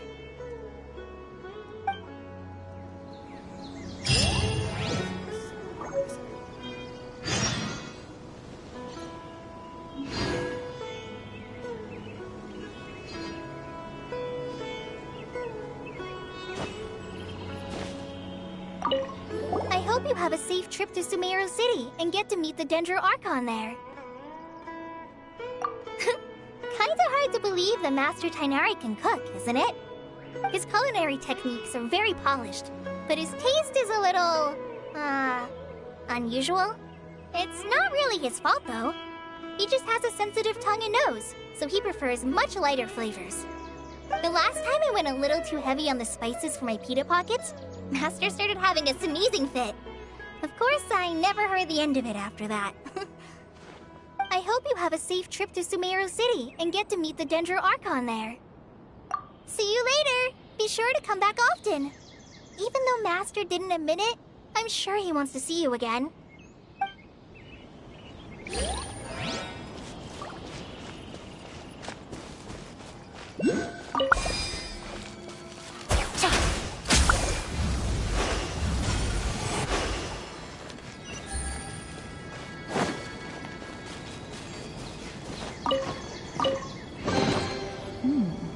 Easy money.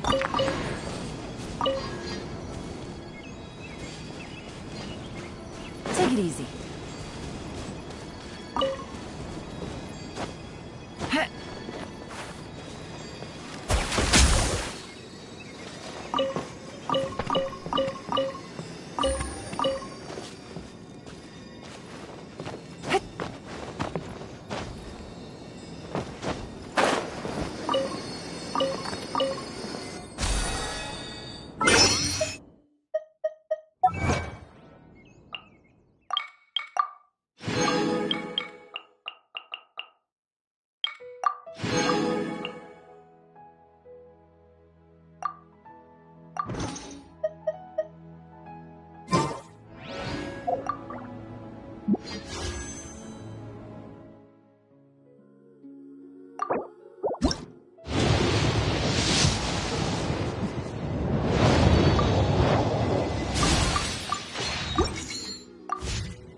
I got a new letter from an informant. Looks like the situation has changed again.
sucker for a punch, huh? Happy to oblige.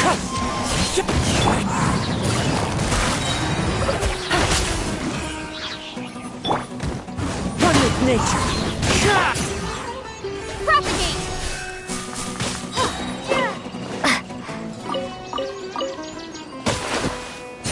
How heartless.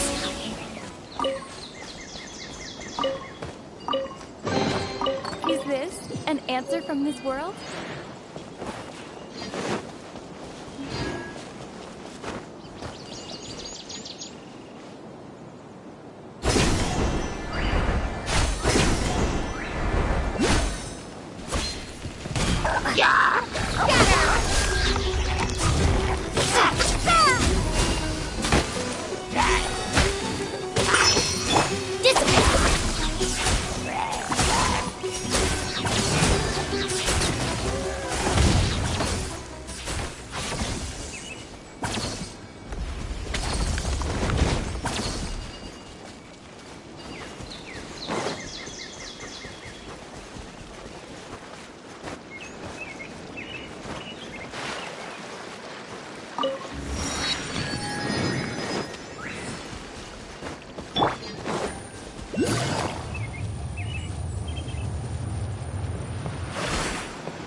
One moment, please, you two. It appears this is your first time visiting Sumeru City. Oh, yeah, that's right. But how did you know that? Because there's currently no information on either of you in the Akasha. But no need to worry, that won't prevent you from entering the city. In fact, the Academia conveniently provides each traveler to Sumeru City with a device. Perhaps you two have heard of the Akasha before. It's our beloved Greater Lord Rukkhadevata's lasting legacy, a treasure trove of collected knowledge. After centuries of tireless research on the Akasha, the Academia created one of its most ingenious inventions, the Akasha Terminal. As long as you are within Sumeru's borders, you may use an Akasha Terminal to connect directly to the Akasha and access any knowledge you need. I should mention that due to technical limitations, the operation of Akasha Terminals will be much smoother and more effective in large cities such as Sumeru City and Port Ormos. Oh, so this is the thing that Tainari was telling us about. It sounds pretty amazing. You two are quite fortunate. Until recently, it was standard practice to only issue Akasha Terminals to outlanders who spent an extended amount of time in Sumeru. However, this policy was recently changed, and now all travelers are issued one upon arrival. Here are your Akasha Terminals. Please handle them with care. It kind of looks like a leaf. To activate it, simply hold it in your hand and say the following phrase to yourself. May the mighty God bless us with their voice of wisdom. Oh, since this little doodad lets you access knowledge, maybe we can use it to find a way to meet Lesser Lord Kusanali. May the mighty God bless us with their voice of wisdom.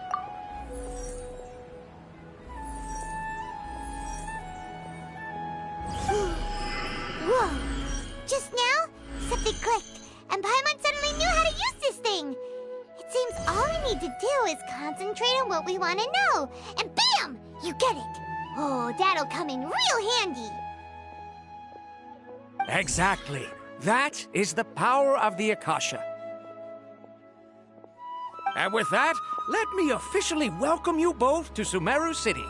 May the wisdom of the Dendro Archon always be your guide. Okay, now that we're in, we can check the Akasha about Lesser Lord Kusanali. Let Paimon try. 500 years ago, the sages found a newly born deity from within some scorched ruins. The deity now resides in the sanctuary of Surasthana. Seems pretty similar to what Kali was telling us. Okay, next, let's concentrate on asking how to meet her.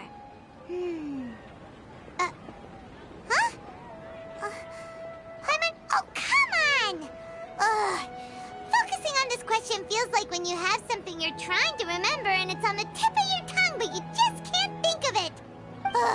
Paimon's brain is exhausted. Oh, smart idea. But what are you going to ask it?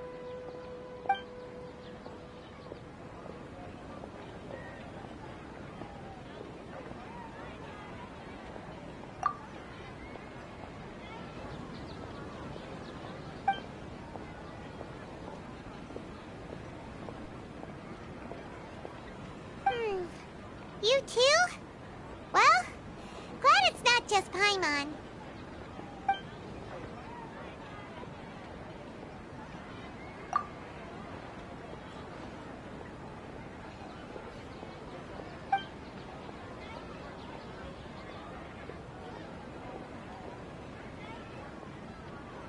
Huh.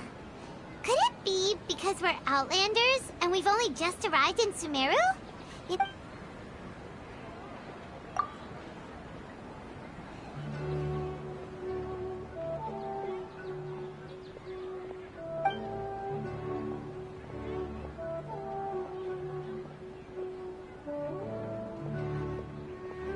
Uh-oh.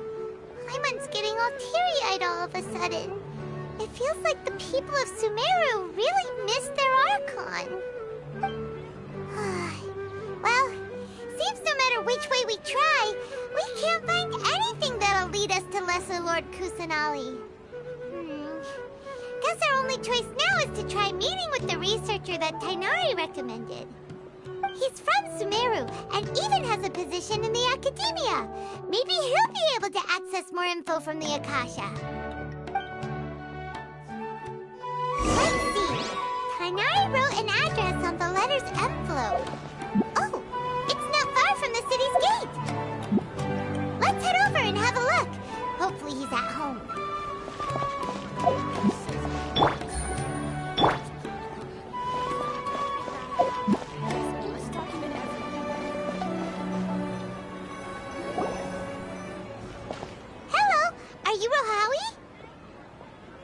Yes, that's me. Can I help you? Great! You see, Tighnari sent us here and... What? Tighnari? Please, there's no need to say anything, really. Sure, I admit that the article I published last month wasn't my best work, and maybe the data didn't produce the most convincing results, but... Here! This is a letter from Tighnari! Oh, let me see... Oh! Ooh, what a relief. You two nearly scared the life out of me. So you two just have some questions for me? Seems even Tighnari acknowledges my innate ability for procuring information. So, what is it you two would like to know? We want to meet with Lesser Lord Kusanali. Do you know a way we can do that? You mean you want to meet the Dendro Archon herself? This isn't exactly my area of expertise, but let me see what I can find in the Akasha.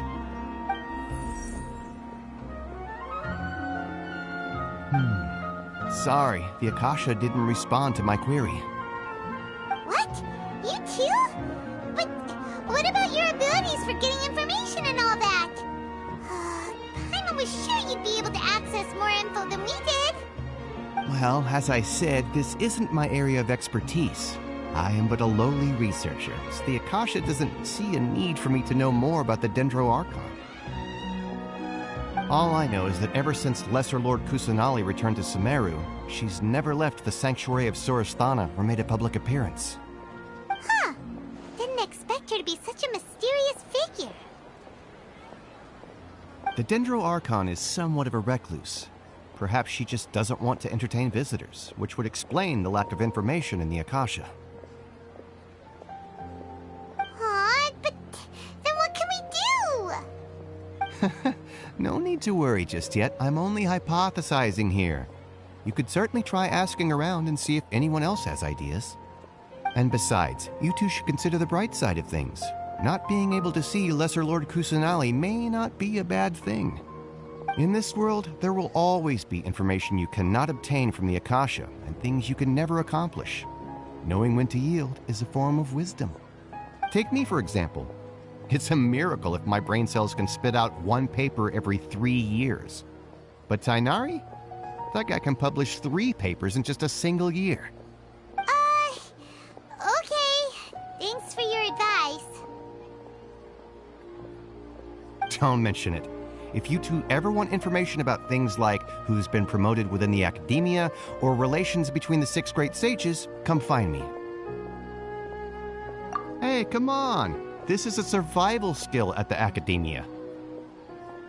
Oh, Paimon's expectations were pretty low. So what do we do now? Even if we want to talk to someone, we don't know anybody here. Huh? Like who?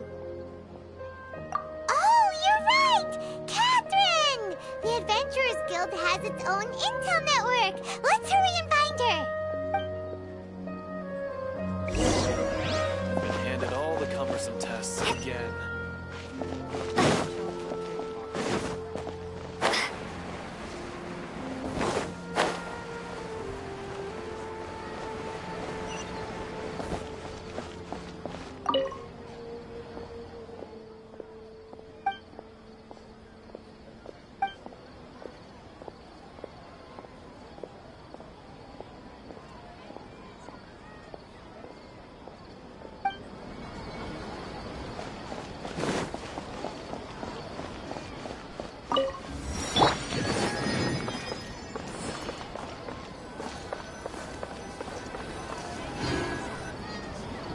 Astra Abyssosk. Hello, Traveler and Paimon. Catherine, we need your help with something. Understood. The Adventurers Guild is always ready to serve you. With what do you require assistance? We want to meet with Lesser Lord Kusanali. Do you know a way we can do that? You two wish to meet with Sumeru's Archon. Understood. Please wait.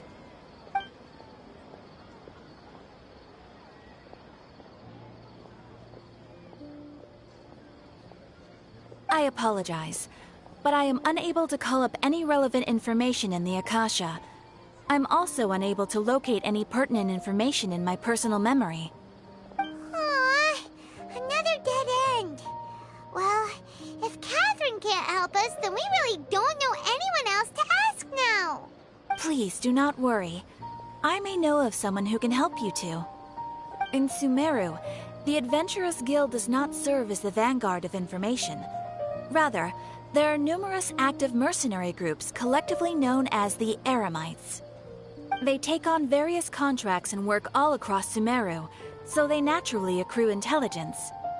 An Eremite brigade called the Corps of 30 is in charge of Sumeru City's defenses. Not only are they the oldest brigade, but they are responsible for managing and coordinating the affairs of all other mercenary brigades. Corps of 30? What a weird name. Supposedly, they are named as such because their ranks numbered 30 at their inception. Asfand, an advisor with the Corps of 30, maintains good relations with the Adventurers Guild. Though he's already retired, he and his words carry great weight within mercenary circles. If you'd like to get in contact with him, you can find him at the Corps of 30's headquarters, the Citadel of Rex. You're welcome. I wish you two the best of luck. We look forward to your exploits in Sumeru.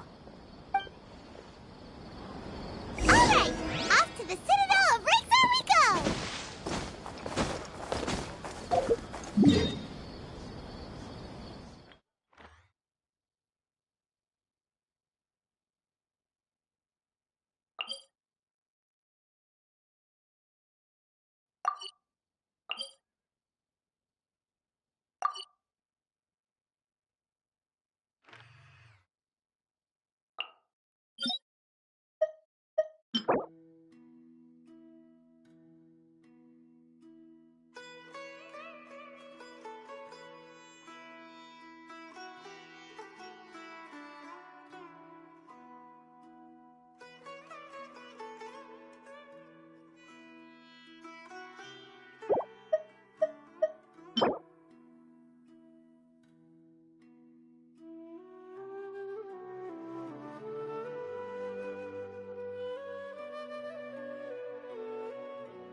This new shipment of items.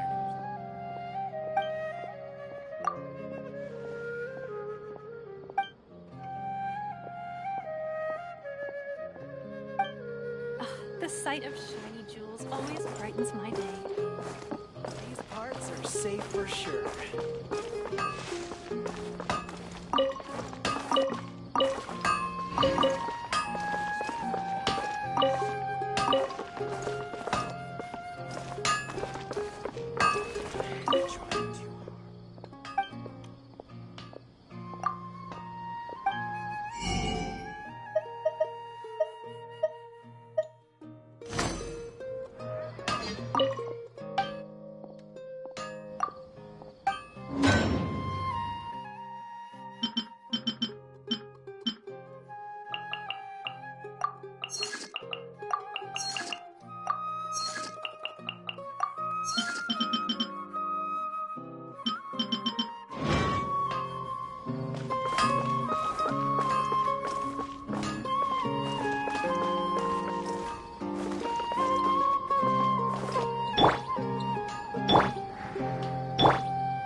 I don't get it.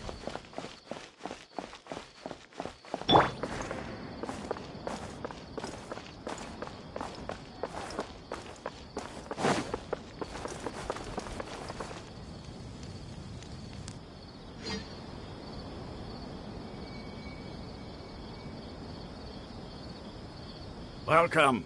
The Adventurers Guild told me to expect you two. It's nice to meet you, Osfond. We'd like to ask you about something.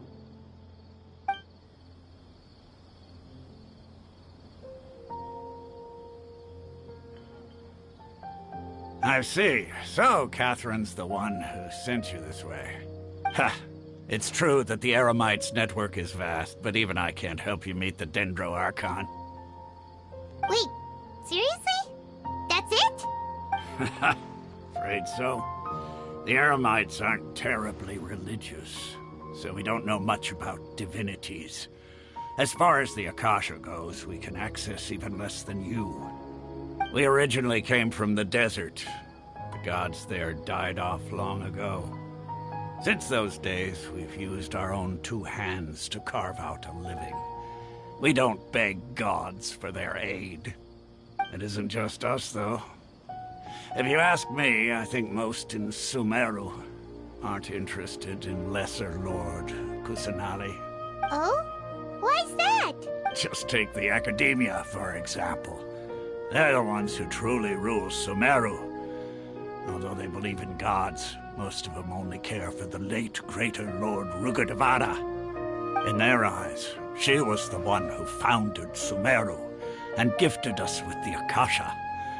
Lesser Lord Kusanali just happened to inherit her legacy. Because of the Academia's influence, most citizens are more familiar with Greater Lord Rukkhadevata. Not to mention that Lesser Lord Kusanali never makes an appearance, and the Academia never announces anything about her. As far as the people of Sumeru are concerned, she's just a god that exists. And that's all. Really? Aw. After hearing all of that, Paimon sort of feels bad for Lesser Lord Kusanali. Ha! But who knows? We're all just guessing when it comes down to it. Besides, I'm sure the God of Wisdom doesn't worry about her reputation among people like us. All right. Well, thanks for the info, Osfond. No problem. Always happy to help out the Adventurers Guild.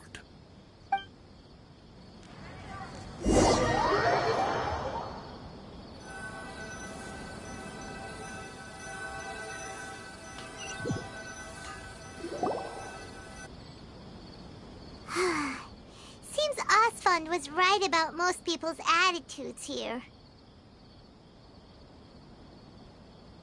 Not only are they not interested in the Dendro Archon, they even say stuff like, if the Akasha doesn't think I should know, then I don't need to know about it. We've been asking for information non-stop ever since we got to Sumeru. But the harder we try, the more helpless everything seems. Isn't there at least one person in this entire city who cares about Lesser Lord Kusanali? Oh, you two are interested in Lesser Lord Kusanali? Huh? Who are you? From the sound of it, you two are Outlanders who recently arrived here. You've been asking around for information on Lesser Lord Kusanali, right? Oh, I'm sorry. I forgot to introduce myself.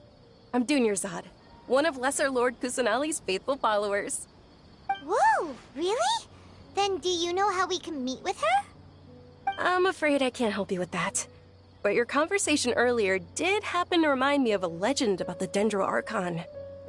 Sure. It goes like this. Long, long ago, there was a man who heard a prophecy. It predicted that a great calamity was about to befall him.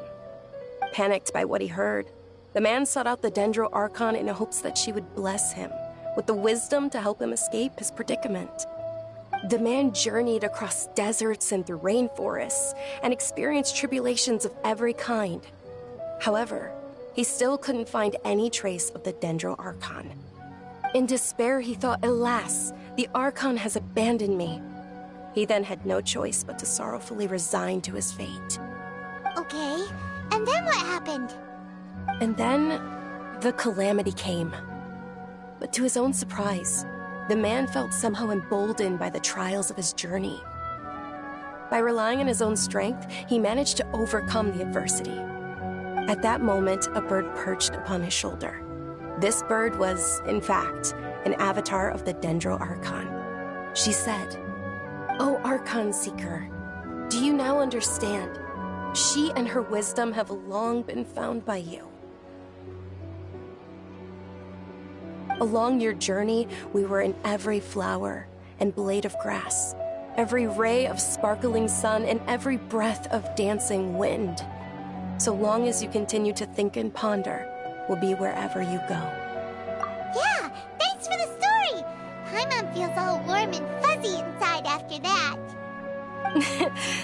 In a way, it seems like this story is also one of the Dendro Archon's avatars.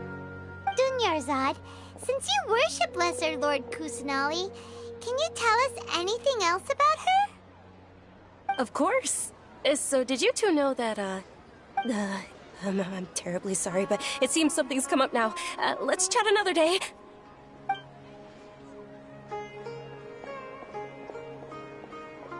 Hey, wait! What the heck just happened? It looks like they're searching for someone. Dunyarzad was... this stinks! We finally managed to find a lead about Lesser Lord Kusanali! We can't let them get in the way now! Let's see if we can get rid of them. Then we can catch up with Dunyarzad! Hey, have you two seen a brown-haired girl wearing a purple top and a long blue dress? We're looking for her. Did she have bandages wrapped around her wrists? Yes, that's her. Did you see which direction she went? Yeah, she went that way. Quick, after her!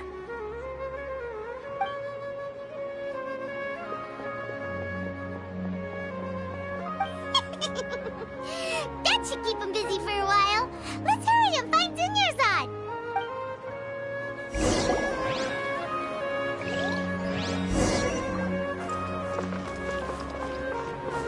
Time to go.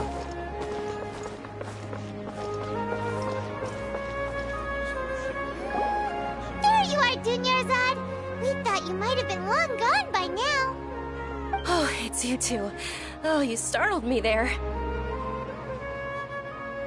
You can relax now. We threw those people looking for you off the trail. Really? Thank you so much. Unfortunately, I believe there's still more of them out there looking for me. Uh-oh, looks like there are some coming this way. Huh? More of them? Then what are we standing here for? Run! No, wait, My body isn't in the best shape. It's difficult for me. Okay, sounds good. There's a tavern on the other side of the port we can go to. They probably wouldn't expect me to hide in a place like that. All right, let's move out. Stay behind us. We'll keep an eye out for anyone looking for you.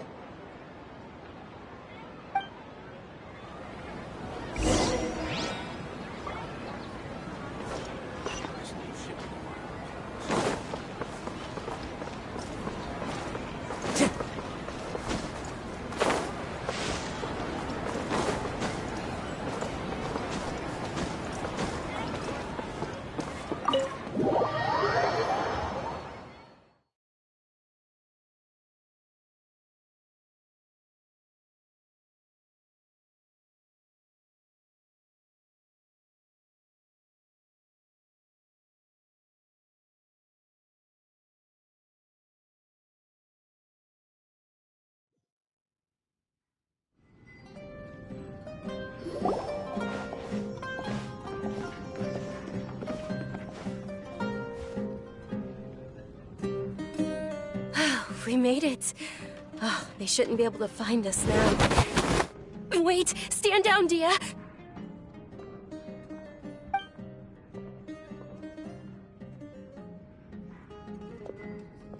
My lady, who are these two? They're travelers that I met on the street just a moment ago. They happened to notice that you were all searching for me, so they helped me hide. I see. In that case, you two should scram. There's nothing here for you. Wait a sec! Who the heck are you? And why are you shooing us away? I'm Miss Dunyarzad's bodyguard, here to see that she returns home safe and sound. My lady, let's get going. You've been gone for so long that your parents are worrying themselves sick. And if I refuse to go with you? It'd be easier for the both of us if you cooperated. But if you insist on not going, then I'll have to carry you like a sack of potatoes. Hey! Dunyarzad already said she doesn't want to go back. Why are you still pushing her? Stay out of this. You don't understand the situation. Sorry, my lady. Even though I'm your bodyguard, your parents are my employers. I have to answer to them. How much? Wait, what? How much more do I have to pay you to become your employer? So you never listen to my parents ever again. Double? A triple? Give me some time and I'll get that much. My lady, this isn't about Mora. I don't know what you think of us Eremites, but let me say this.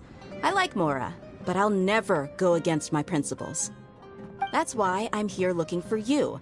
Sure, it's an order from my employer, but my conscience was also telling me it's the right thing to do. And knowing your health, carelessly running around like this is gonna hurt ya. For the sake of those who love you, don't be stubborn. No, you're wrong. I'm aware of my limits, and I know what I'm doing. Honestly, the only people being stubborn right now are my parents. And I know perfectly well that it makes no difference if I'm at home or not. I still won't accept reality. And every time I bring this up, they just change the subject. Dia, you've been living with us a long time already. This should be old news to you.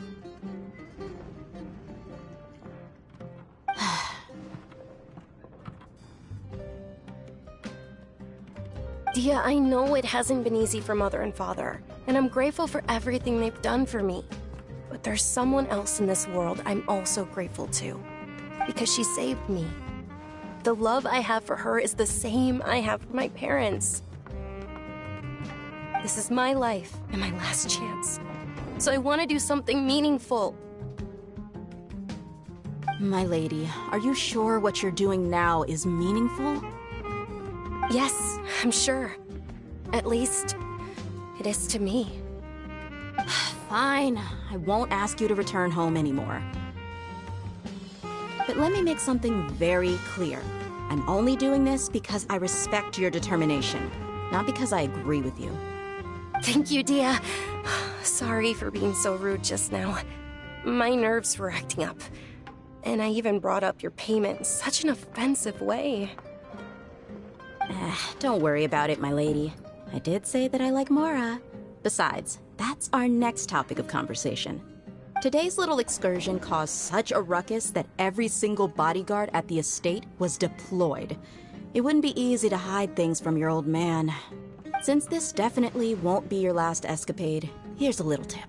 You should at least make it look like your room and things are still in order when you leave. Also, you'll need someone to cover you for when you're out and about. So, I'll let you hire me, my lady. This way, everyone wins. As for the pay, let's say half of what your father pays me.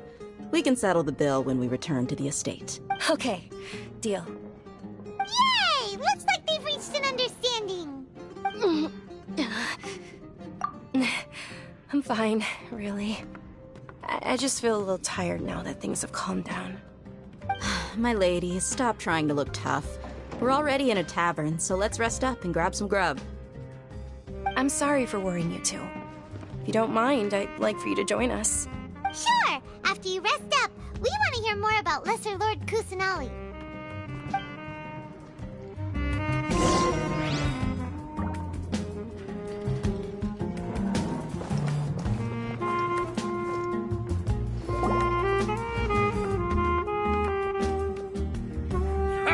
Well, if it isn't Dia, haven't seen you in nearly half a year. Word on the street is that you're a bodyguard for the Homayani family now. Ha! Don't you find that kind of work boring? Nah, you get used to it. How about a menu over here? You got it. Huh? Isn't this little Miss Homayani herself? We don't get to serve personages like you very often. We'll be sure to prepare our very best. Thank you, sir, but there's no need. I don't have a lot of Mora on me, and I really ought to save as much as I can. But please bring these two the best food you have. They're my new friends, so I want to be a good host for them.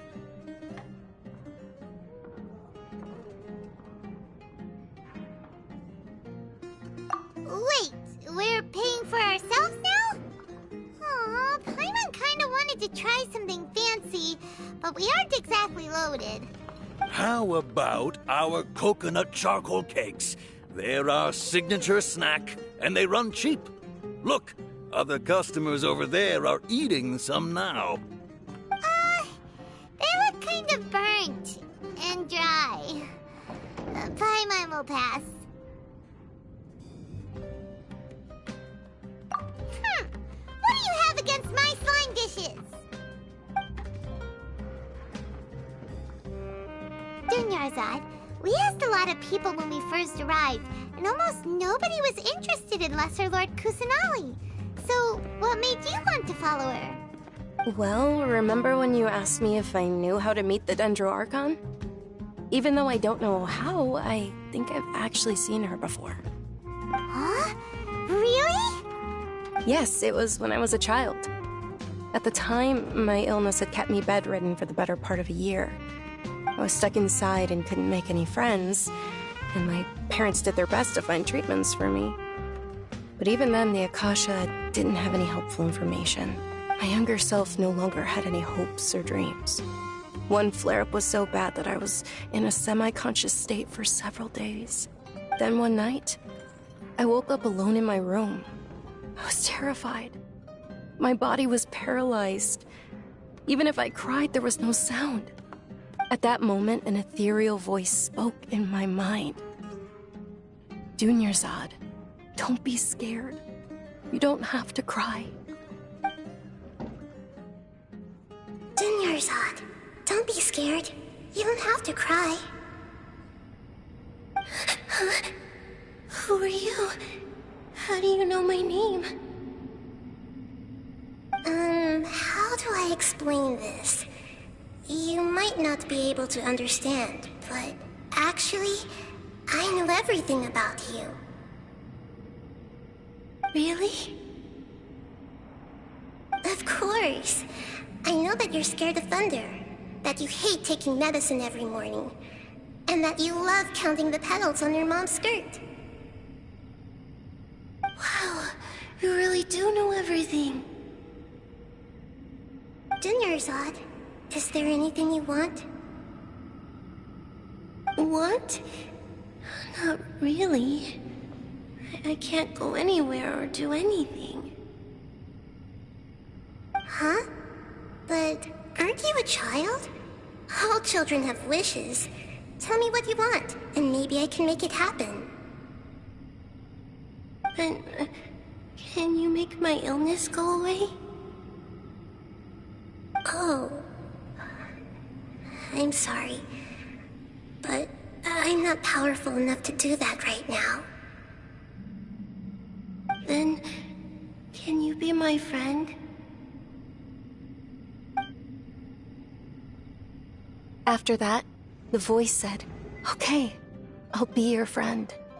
Although my body was suffering during those days, that voice encouraged me and told me many wondrous things. Beyond my window was the flourishing Sumeru city. Beyond the city was a lush rainforest.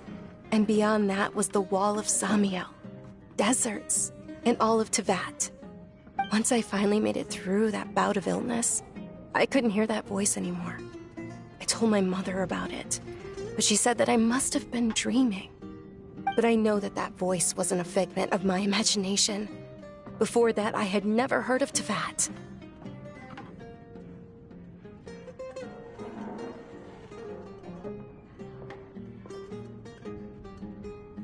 Yes, for sure.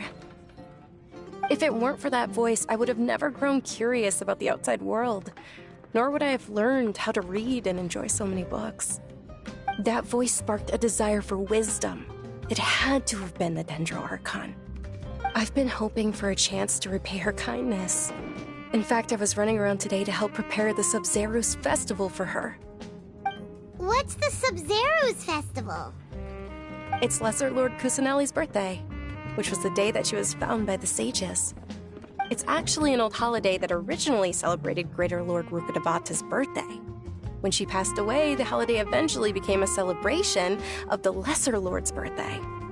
I heard everyone was overjoyed when they welcomed her back to Sumeru. In those days, the festival was a huge deal. But because of the Academia's influence, people have gradually lost interest in the festival. The Academia actively participates in Sumeru's many holidays dedicated to Greater Lord Rukkhadevata. But when it comes to the Subzeros Festival, forget any funding. They practically act like it doesn't exist. Maybe they see Lesser Lord Kusanali's birth as confirmation of Greater Lord Rukkhadevata's death, so they're reluctant to celebrate it. Aww, but that's awful. It is. It's absolutely terrible. Sure, the Greater Lord founded Sumeru, but hasn't Lesser Lord Kusanali been the one quietly protecting us for the past few hundred years? Just remember that we're still out in public. Don't get too carried away now. I know that people over by the Grand Bazaar still hold the Subzeros Festival to this day. But I hadn't met any of them before, so I was never able to contribute. But recently, I made a friend there who also follows Lesser Lord Kusanali. I gave her my savings because I want her to throw a wonderful festival this year. That's the least I could do for Lesser Lord Kusanali. Hold on, my lady. Does this friend happen to be Nilu, the one who sends flowers to the estate? Yes, that's her. I saw her leaving the other day with a nervous look on her face. It seemed like she was hiding something in her arms. Did you give her something? Yes. Initially, I didn't have much Mora prepared, so I had Nilu sell one of my skirts. I've agreed with Nilu to meet up at the Grand Bazaar today, and see how things are coming along. Dia, would you accompany me? Sure. That's quite the trip, though. I'll carry you. No, that would be too much, even for you. You might as well just accept the lift. If I let you walk, who knows how long it'll take us. And if anything happens to you, then I'd really never hear the end of it from your father. But of course! Nilu will be thrilled to hear there are more people interested in Lesser Lord Kusanali.